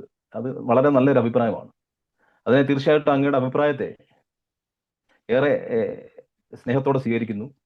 ഈ പറഞ്ഞതുപോലെ മരം ഇപ്പം ഈ ജലസമ്പത്ത് മലിനമാകുന്ന ഒരു വലിയ നദിയും കായലും പുഴകളും കടലും ഒക്കെ മലിനമാകുന്നുള്ളത് വസ്തുതാപരമായ കാര്യമാണ്. നമ്മളെ കൊണ്ട് പറ്റുന്ന എന്നെ കൊണ്ട് എന്ത് പറ്റുന്നു, അല്ലെ ചേർന്ന് നിൽക്കുന്നവരെ കൊണ്ട് പറ്റുന്ന തരത്തിലുള്ള പ്രവർത്തനങ്ങൾ, അത് നമ്മളെപ്പോലെ സാധാരണക്കാരൻ, എന്നെപ്പോലെ സാധാരണക്കാരൻ അതൊക്കെ സാധിക്കൂ. പറ്റുന്ന തരത്തിലുള്ള പ്രവർത്തനങ്ങൾ നമ്മളത് ചെയ്യുന്നു. അത് അണ്ണാറക്കണ്ണനും തന്നാലായത് എന്ന് പറഞ്ഞ പോലെ അത്തരത്തിലുള്ള പ്രവർത്തനങ്ങൾ നമ്മൾ ചെയ്യുന്നുണ്ട്. ഇപ്പൊ നമ്മുടെ പ്രദേശങ്ങളിലാണെങ്കിലും നമ്മൾ അത്തരത്തിലുള്ള പ്രവർത്തനങ്ങൾ ചെയ്യുന്നുണ്ട്. അതിലെ പിന്നെ ഈ മരം എന്ന് പറയുന്നത് സാറ് പറഞ്ഞ പോലെ മരം കൂടുതലായി ഉള്ളിടത്തെ ശ്രദ്ധിച്ചാൽ മതി. ഉദാഹരണത്തിന് ഇടുക്കി ജില്ല, അല്ലെ വയനാട് പോലുള്ള, അല്ലെ പത്തനംതിട്ട ജില്ലയുള്ള വനപ്രദേശത്ത് ആ വെള്ളം എപ്പോഴും ശുദ്ധിയുള്ള വെള്ളമാണ്, തെളിഞ്ഞ് കണ്ണുനീര് പോലത്തെ വെള്ളമാണ്. ശ്രദ്ധിച്ചാൽ മതി, നമുക്ക് അറിയാമല്ലോ. മരം കൂടുതലുള്ളിടത്തെ വെള്ളം തെളിമയാറുന്നതാണ്. ആ വെള്ളം ഇന്നും ഒഴുകി വരുന്ന വെള്ളം നമുക്ക് ധൈര്യമായിട്ട് കൈക്കുമ്പിളിൽ കോരി കുടിക്കാം. ഞങ്ങളും ഇന്നലെകളും ചെയ്തു വരുന്നൊരു കാര്യമാണ്. കാനയിൽ നിന്ന് വരുന്ന വെള്ളം ഞങ്ങൾ കുടിക്കുന്നുണ്ട് ഇപ്പോഴും. ഇതാണ് ഞങ്ങളുടെ ഈ പ്രകൃതിയിൽ നിന്നും വരുന്ന വെള്ളമാണ് ഞങ്ങൾ ഇപ്പോൾ ഉപയോഗിച്ചുകൊണ്ടിരിക്കുന്നത്. അവർക്ക് വാട്ടർ ടാങ്ക് ഒരെണ്ണം അല്ലെങ്കിൽ മോട്ടോർ വെച്ചടി ആ പരിപാടിയൊന്നും ഇല്ല. നേരെ മലയിൽ വരുന്നു, അത് മൊത്തം വനമാണ്. അപ്പം മരങ്ങൾ കൂടുതലുള്ള പ്രദേശത്ത് ജലത്തിന് തെളിമയാണ്, അതിന് യാതൊരുവിധ മലിനവുമില്ല. പക്ഷേ ഈ പറഞ്ഞ പോലെ മരങ്ങളില്ലാത്ത സ്ഥലങ്ങളിലെ പല സ്ഥലത്ത് നമ്മൾ നോക്കിയാൽ മതി, ആ ജലത്തിലെ സാറ് പറഞ്ഞ പോലെ പല തരത്തിലുള്ള മലിനമ ഉണ്ട് ഈ പറഞ്ഞ പോലെ. അപ്പം ഈ നദിയെയും പുഴയെയും നമ്മുടെ കടലിനെയും ഒക്കെ സംരക്ഷിക്കേണ്ടത് അത്രമാത്രം ചിന്തയും ആഗോള തലത്തിൽ തന്നെ അതിനെ വിലയിരുത്തിക്കൊണ്ട് അതിൻ്റെ അധികൃതർ ഇരുന്ന് ചർച്ച ചെയ്ത് അതിന് വലിയ സംവിധാനങ്ങളെ അതിനെക്കുറിച്ചൊന്നും ചിന്തിക്കാനുള്ള അത്രത്തോളം ഒന്നും നമുക്ക് വെറുതെ ദശാംശത്തിൻ്റെ അംശം പോലും ചിന്തിക്കാനുള്ള ഒരു വ്യക്തിത്വമല്ല ഞാൻ. പക്ഷെ എന്നെ കൊണ്ട് പറ്റുന്നത് ഇപ്പോഴും നമ്മൾ അതിനുവേണ്ടി ചെയ്തു പോകുന്ന ഒരാളാണ്. അതിൽ ഞാൻ തൃപ്തനാണ്. അപ്പൊ അങ്ങയുടെ വിലയേറിയ ഈ ഒരു അഭിപ്രായങ്ങൾ തീർച്ചയായിട്ടും അതും കൂടെ എൻ്റെ പ്രവർത്തനങ്ങളിൽ ചേർത്ത് വെച്ചുകൊണ്ട് കൂടുതൽ അത്തരത്തിലുള്ള കാര്യങ്ങളിലേക്ക് ശ്രദ്ധിക്കുവാൻ തീർച്ചയായിട്ടും ഞങ്ങൾ ശ്രമിക്കും. അങ്ങയുടെ വിലയേറിയ അഭിപ്രായം ഈശ്വരീയമായി ഞാൻ ചേർക്കുന്നു. നന്ദി, നമസ്തേ. Thank you Shri Sunil Surendran. ഇനിയും ആരും ഹാൻഡ് റേസ് ചെയ്തിട്ടില്ല. ആർക്കും ഇനിയും പ്രത്യേകിച്ച് ചോദ്യങ്ങളൊന്നുമില്ല എന്ന് വിശ്വസിക്കുകയാണ്. വളരെ മനോഹരമായ ഒരു സെഷനാണ് കടന്നു പോയത്. നമുക്ക് ആരോഗ്യപരമായിട്ടുള്ള ഒരു പരിസ്ഥിതി ഉണ്ടെങ്കിൽ മാത്രമേ നമുക്ക് ആരോഗ്യപരമായിട്ടുള്ള ഒരു ജീവിതം നയിക്കുവാനായിട്ട് സാധിക്കുകയുള്ളൂ. നമ്മളുടെ ജീവിതം പരിസ്ഥിതിയുമായിട്ട് എന്നും എപ്പോഴും ബന്ധപ്പെട്ട് കിടക്കുകയാണ്. അപ്പോൾ George Yohannan sir hand raise ചെയ്തിട്ടുണ്ട്. സാറിന് സംസാരിക്കാം. എനിക്ക് പ്രത്യേക ചോദ്യമൊന്നും ചോദിക്കാൻ വേണ്ടിയല്ല. മിസ്റ്റർ വളരെ പ്രിയങ്കരനായ സുനിൽ സുരേന്ദ്രൻ സാറിന് വളരെ വലിയൊരു നന്ദി പറയാൻ. അത് കേട്ട് കഴിഞ്ഞ് ഞാൻ വളരെയധികം സന്തോഷിച്ചു. വളരെ വളരെ സന്തോഷമുണ്ട്. അതിൽ ഏറ്റവും അധികം സന്തോഷിക്കുന്നു. ഇത് നമ്മുടെ ഇന്നത്തെ വിഷയം തന്നെ വാസ്തവത്തിൽ പൂമരത്തണലിൽ നിന്നുള്ളതായിരുന്നു. ഞാൻ അതിനോട് ബന്ധിക്കുക, അതായത് നമ്മുടെ പരിമണവുമായിട്ടത് നല്ല ബന്ധം. അതുകൊണ്ടാണെന്ന് തോന്നുന്നു നിങ്ങൾ രണ്ടുപേരും നല്ല സ്നേഹിതരായിട്ട് ഏറ്റവും അവസാനം ഈ മരവും ഈ മരത്തിൽ നിന്നുള്ള പുഷ്പങ്ങളുടെ പരിമണവും എല്ലാം കൂടെ ഒന്നിച്ച് പ്രശോഭിക്കട്ടെ, മനോഹരമാകട്ടെ. ഞങ്ങളെ എല്ലാം അത് ആകർഷിച്ചിരിക്കുന്നു. ഞങ്ങൾ ആ സുഗന്ധത്തിൽ സന്തോഷിക്കുന്നു. Thank you so much. പ്രിയപ്പെട്ട ആരാധന ജോർജ് സാർ, അങ്ങയുടെ പാദങ്ങളിൽ നമസ്കരിക്കുന്നു. അങ്ങയുടെ അനുഗ്രഹീതമായ വാക്കുകൾ ഹൃദയത്തിൽ ചേർക്കുന്നു. നന്ദി. Thank you George Yohannan sir. Sir അപ്രകാരമുള്ളൊരു ചിന്ത പോയതിൽ ഒത്തിരി സന്തോഷം. എന്തായാലും പൂവും മണവും പരസ്പരം പൊരുത്തപ്പെട്ടിരിക്കുന്ന കാര്യമായിരുന്നല്ലോ. ഒത്തിരി നന്ദി. അപ്പോൾ ഇന്നത്തെ നമ്മുടെ ഈ വെബിനാറിലൂടെ നമ്മുടെ പ്രകൃതിയോട് കുറച്ചുകൂടി ഇഷ്ടം നമുക്ക് തോന്നുന്നുവെങ്കിൽ വെബിനാർ കൊണ്ട് ഒത്തിരിയധികം അർത്ഥമുള്ളതായി എന്ന് ഞാൻ വിശ്വസിക്കുകയാണ്. ഇത്രത്തോളം സമയം എല്ലാവരും വളരെ സന്തോഷത്തോടെ ഇത് കേട്ടിരുന്നു. നമ്മളുടെ മനസ്സിൽ വീണ്ടും നമ്മളുടെ പ്രകൃതിയോടുള്ള സ്നേഹത്തെ ഉൾക്കൊള്ളുവാനായിട്ട് നമുക്ക് കഴിഞ്ഞു. ഇനി നമ്മുടെ ഇതിൻ്റെ സമാപന ആർക്കും വേറെ ചോദ്യങ്ങളൊന്നും ഇല്ല എന്ന് വിശ്വസിക്കുകയാണ്. സമാപനത്തിലേക്ക് പോവുകയാണല്ലോ. ഇപ്പോൾ ഔദ്യോഗികമായിട്ട് വോട്ട് ഓഫ് താങ്ക്സ് പറയുവാനായിട്ട് നമ്മുടെ അഡ്മിൻ കൂടിയായിരിക്കുന്ന മിസ്റ്റർ ജേക്കബ് മാത്യുവിനെ ക്ഷണിച്ചുകൊള്ളുന്നു. ദൈവനാമത്തിന് മഹത്വം ഉണ്ടാകട്ടെ. ഈ 256 വെബിനാർ തുടർച്ച നടത്തുവാൻ വേണ്ടി ദൈവം സഹായിച്ചു. ദൈവത്തിന് നന്ദി പറയുന്നു. പരിസ്ഥിതി സംരക്ഷണം ഏറ്റവും പ്രാധാന്യത്തോടുകൂടി മനുഷ്യ സമൂഹം മൊത്തമായിട്ട് ചർച്ച ചെയ്തുകൊണ്ടിരിക്കുന്ന ഒരു കാലഘട്ടത്തിൽ ഇത് പ്രാക്ടീസ് ചെയ്യുന്ന ഒരു റിയലിസ്റ്റിക് ആയിട്ട് പ്രാക്ടീസ് ചെയ്യുന്ന ഒരു പരിസ്ഥിതി പ്രവർത്തകൻ അല്ലെങ്കിൽ ഒരു എൻവയോൺമെന്റൽ പ്രാക്ടീഷണറായിട്ടുള്ള ശ്രീ സുനിൽ സുരേന്ദ്രൻ നമുക്കിന്ന് പ്രകൃതി ഒരുക്കിയ പൂമരത്തണൽ എന്ന ഒരു പേരിൽ ഈ ഒരു വിഷയത്തെക്കുറിച്ച് സംസാരിക്കുവാനായിട്ട് നമ്മുടെ മധ്യത്തിലേക്ക് കടന്നു വന്നു. വളരെ സന്തോഷം. വളരെ ഇൻഫോർമേറ്റീവ് ആയിട്ടുള്ള ഒരു ഇൻട്രാക്ഷനാണ് നമുക്ക് ശ്രീ സുനിൽ സുരേന്ദ്രനിൽ കൂടി ഉണ്ടായത്. അദ്ദേഹം ചെയ്യുന്ന പ്രവൃത്തിയുടെ ആ ഒരു വലിപ്പം വളരെയാണ്. ഒരു നല്ല ഇലയുള്ള ഒരു നല്ല മാച്ചുറായിട്ടുള്ള ഒരു മരം ഒരു ദിവസം ഏതാണ്ട് 100 തൊട്ട് 250 ഗ്രാം വരെ ഓക്സിജൻ ഉൽപ്പാദിപ്പിക്കുമെന്നാണ് ശാസ്ത്രം പറയുന്നത്. എന്ന് പറഞ്ഞു കഴിഞ്ഞാൽ ഒരു 2 തൊട്ട് 4 പേർക്ക് ആവശ്യമുള്ള ഓക്സിജൻ ഒരു മരം ഒരു ദിവസം ഉൽപ്പാദിപ്പിക്കുന്നു. അപ്പോൾ അദ്ദേഹം ഇതുവരെ നട്ടിട്ടുള്ള മരങ്ങളുടെ എണ്ണം വെച്ച് നോക്കിക്കഴിഞ്ഞാൽ എത്ര ആൾക്കാരുടെ ജീവൻ ആവശ്യമായിട്ടുള്ള ഓക്സിജനാണ് അദ്ദേഹവും കുടുംബവും കൂടി ഈ ലോകത്തിന് പ്രദാനം ചെയ്തിട്ടുള്ളത്, ഇനി പ്രദാനം ചെയ്യാനുള്ളത് എന്നുള്ളത് നമുക്ക് മനസ്സിലാക്കാൻ സാധിക്കും. ഇദ്ദേഹത്തെ പോലുള്ള ആൾക്കാർ നമ്മളുടെ ഇടയിലുള്ളതാണ് നമ്മളുടെ ഒരു ഭാഗ്യം. നമ്മുടെ ജോർജ് യോഹന്നാൻ സാറ് പറഞ്ഞ പോലെ ഇങ്ങനെയുള്ള ആൾക്കാരിൽ നിന്ന് നമുക്ക് പഠിക്കുവാനും, അദ്ദേഹം ദേവാലയങ്ങളിൽ മരങ്ങൾ വെച്ച് പിടിപ്പിക്കുന്നതിനെ കുറിച്ച് പറഞ്ഞു. നമുക്ക് മൊത്തമായിട്ട് നമ്മുടെ സാഹചര്യങ്ങളിൽ ഇദ്ദേഹത്തെ പോലെയുള്ള ആൾക്കാരിൽ നിന്ന് പഠിക്കുവാനും അതെങ്ങനെ നമുക്ക് പ്രയോജനപ്പെടുത്തുവാനും സാധിക്കട്ടെ എന്ന് കൂടി ഞാൻ ആശംസിക്കുന്നു. ഞങ്ങളുടെ മധ്യത്തിലേക്ക് കടന്നു വരികയും തൻ്റെ ജീവിതാനുഭവങ്ങൾ വളരെ പ്രായോഗികമായ തലത്തിൽ ഞങ്ങളെ പറഞ്ഞ് ഞങ്ങളെല്ലാവരെയും ഉത്സാഹിപ്പിക്കുകയും ചെയ്ത ശ്രീ സുനിൽ സുരേന്ദ്രന് ലൈറ്റ് ടു ലൈറ്റൺ എന്ന ഈ ഒരു കൂട്ടായ്മയുടെ പേരിൽ ഉള്ള നന്ദി ഞാൻ രേഖപ്പെടുത്തിക്കൊള്ളട്ടെ. ഈ മീറ്റിംഗ് ഞങ്ങൾക്ക് വേണ്ടി മോഡറേറ്റ് ചെയ്ത ശ്രീ സുനിൽ സുരേന്ദ്രൻ തന്നെ, പിന്നെ കളിക്കൂട്ടുകാരൻ എന്ന് അദ്ദേഹം പറഞ്ഞ ക്ലാസ്മേറ്റ്, കൂടെ പഠിച്ച, കൂടെ വളർന്ന ശ്രീ ബെന്നി സാറാണ്. അദ്ദേഹത്തിന് ഈ പ്രത്യേകമായിട്ടുള്ള നന്ദി ഈ സമയത്ത് രേഖപ്പെടുത്തുന്നു. നമ്മളുടെ എല്ലാ മീറ്റിങ്ങുകളുടെയും ഏറ്റവും ഇൻഫോർമേറ്റീവ് ആയിട്ടുള്ള സെഷൻ എന്ന് പറയുന്നത് ക്രിയാത്മകമായിട്ടുള്ള ചോദ്യങ്ങൾ നമ്മളുടെ ഇൻട്രാക്ഷൻസിൽ ചോദിക്കുന്ന ആൾക്കാരാണ്. ഇന്ന് Itty sir, Wilson, Philip sir, Raju sir, George Yohannan sir, ഇവരൊക്കെ ചോദ്യങ്ങൾ ചോദിച്ചു. അവരുടെ ചോദ്യങ്ങൾക്ക് മറുപടിയായിട്ട് കൂടുതലായിട്ടുള്ള വിവരങ്ങൾ നമ്മളോട് ഷെയർ ചെയ്യാൻ ശ്രീ സുനിലിന് സാധിച്ചു. അവരോടുള്ള നന്ദിയും ഈ സമയത്ത് രേഖപ്പെടുത്തുന്നു. നമുക്ക് വേണ്ടി ഈ ഒരു പ്ലാറ്റ്ഫോം ഒരുക്കി തന്ന ശ്രീ ജോസ് മാത്യു നെറൂൾ, അദ്ദേഹത്തിനോടുള്ള നന്ദി രേഖപ്പെടുത്തുന്നു. നമുക്ക് വേണ്ടി പാട്ടുപാടി പ്രാർത്ഥിച്ച് ഈ മീറ്റിങ്ങിനെ നമുക്ക് ഏറ്റവും ക്രമമായിട്ട് നടത്താൻ വേണ്ടി നമുക്ക് വേണ്ടി തന്ന നമ്മളുടെ പ്രവർത്തകരെയൊക്കെ അവർക്കെല്ലാം വേണ്ടി നന്ദി പറഞ്ഞുകൊണ്ട് ഞാൻ എൻ്റെ വാക്കുകളിൽ നിന്ന് വിരമിക്കുന്നു. Thank you Shri Jacob Mathew sir. ഒരിക്കൽ കൂടി ശ്രീ സുനിൽ സുരേന്ദ്രനോടുള്ള എല്ലാ രീതിയിലുള്ള നന്ദി അറിയിച്ചുകൊള്ളുന്നു. പ്രത്യേകിച്ച് ഇളയ മകനാണ് ഈ ടെക്നിക്കൽ കാര്യങ്ങളൊക്കെ, അതിൻ്റെ സ്ലൈഡ്സൊക്കെ ഷെയർ ചെയ്തത്. അതുപോലെ തന്നെ കൂടെ സഹധർമ്മിണിയും മൂത്ത മകൻ്റെ ഭാര്യയും കുടുംബാംഗങ്ങളും എല്ലാം ഉണ്ടെന്നറിയാം. എല്ലാവരോടും ഒരിക്കൽ കൂടി നന്ദി അറിയിച്ചുകൊള്ളുന്നു. ഇനി നമുക്ക് സമാപന പ്രാർത്ഥനയാണല്ലോ. സമാപന പ്രാർത്ഥനയ്ക്ക് പ്രിയപ്പെട്ട ജോർജ് യോഹന്നാൻ സാർ നേതൃത്വം നൽകും. അതിനുശേഷം ബഹുമാനപ്പെട്ട രാജു അഞ്ചേരി അച്ഛൻ ആശീർവാദം പറയുന്നതായിരിക്കും. പ്രകൃതി പ്രിയനായ അതിശ്രേഷ്ഠനായ സുനിൽ സുരേന്ദ്രൻ സാറിൻ്റെയും കുടുംബത്തിൻ്റെയും അദ്വിതീയമായ സാമൂഹ്യ സേവനം, പ്രകൃതിക്ക് വേണ്ടി ചെയ്യുന്ന സേവനം, മനുഷ്യ ജന്മത്തിനു വേണ്ടി ചെയ്ത് സഹായിക്കുന്ന സഹായത്തിനെല്ലാം നന്ദിയോടുകൂടെ ഞങ്ങൾ ഓർക്കുന്നു. പ്രിയ ദൈവമേ, ഇങ്ങനെയുള്ള വിശാല ഹൃദയരായ മനുഷ്യരാണല്ലോ ഈ ലോകത്തിൻ്റെ തന്നെ നിലനിൽപ്പിന് കൂടുതൽ സഹായകരമായി തീരുന്നത്. ഇവരുടെ ശ്രേഷ്ഠമായ പ്രവർത്തനങ്ങളെ കർത്താവേ ദൈവമേ അവിടുന്ന് ആദരിക്കുന്നത് കൊണ്ട് സ്തോത്രം. അവരെ കുടുംബമായിട്ട് അനുഗ്രഹിക്കണമേ. മക്കളെയും തലമുറകളെയെല്ലാം അവിടുന്ന് അനുഗ്രഹിക്കണമേ എന്ന് പ്രാർത്ഥിക്കുന്നു. ഇന്ന് സുന്ദരമായ ഈ ക്ലാസ്സിൽ സംബന്ധിക്കുവാൻ ഞങ്ങൾക്കെല്ലാം സഹായിച്ചതുകൊണ്ട് സ്തോത്രം.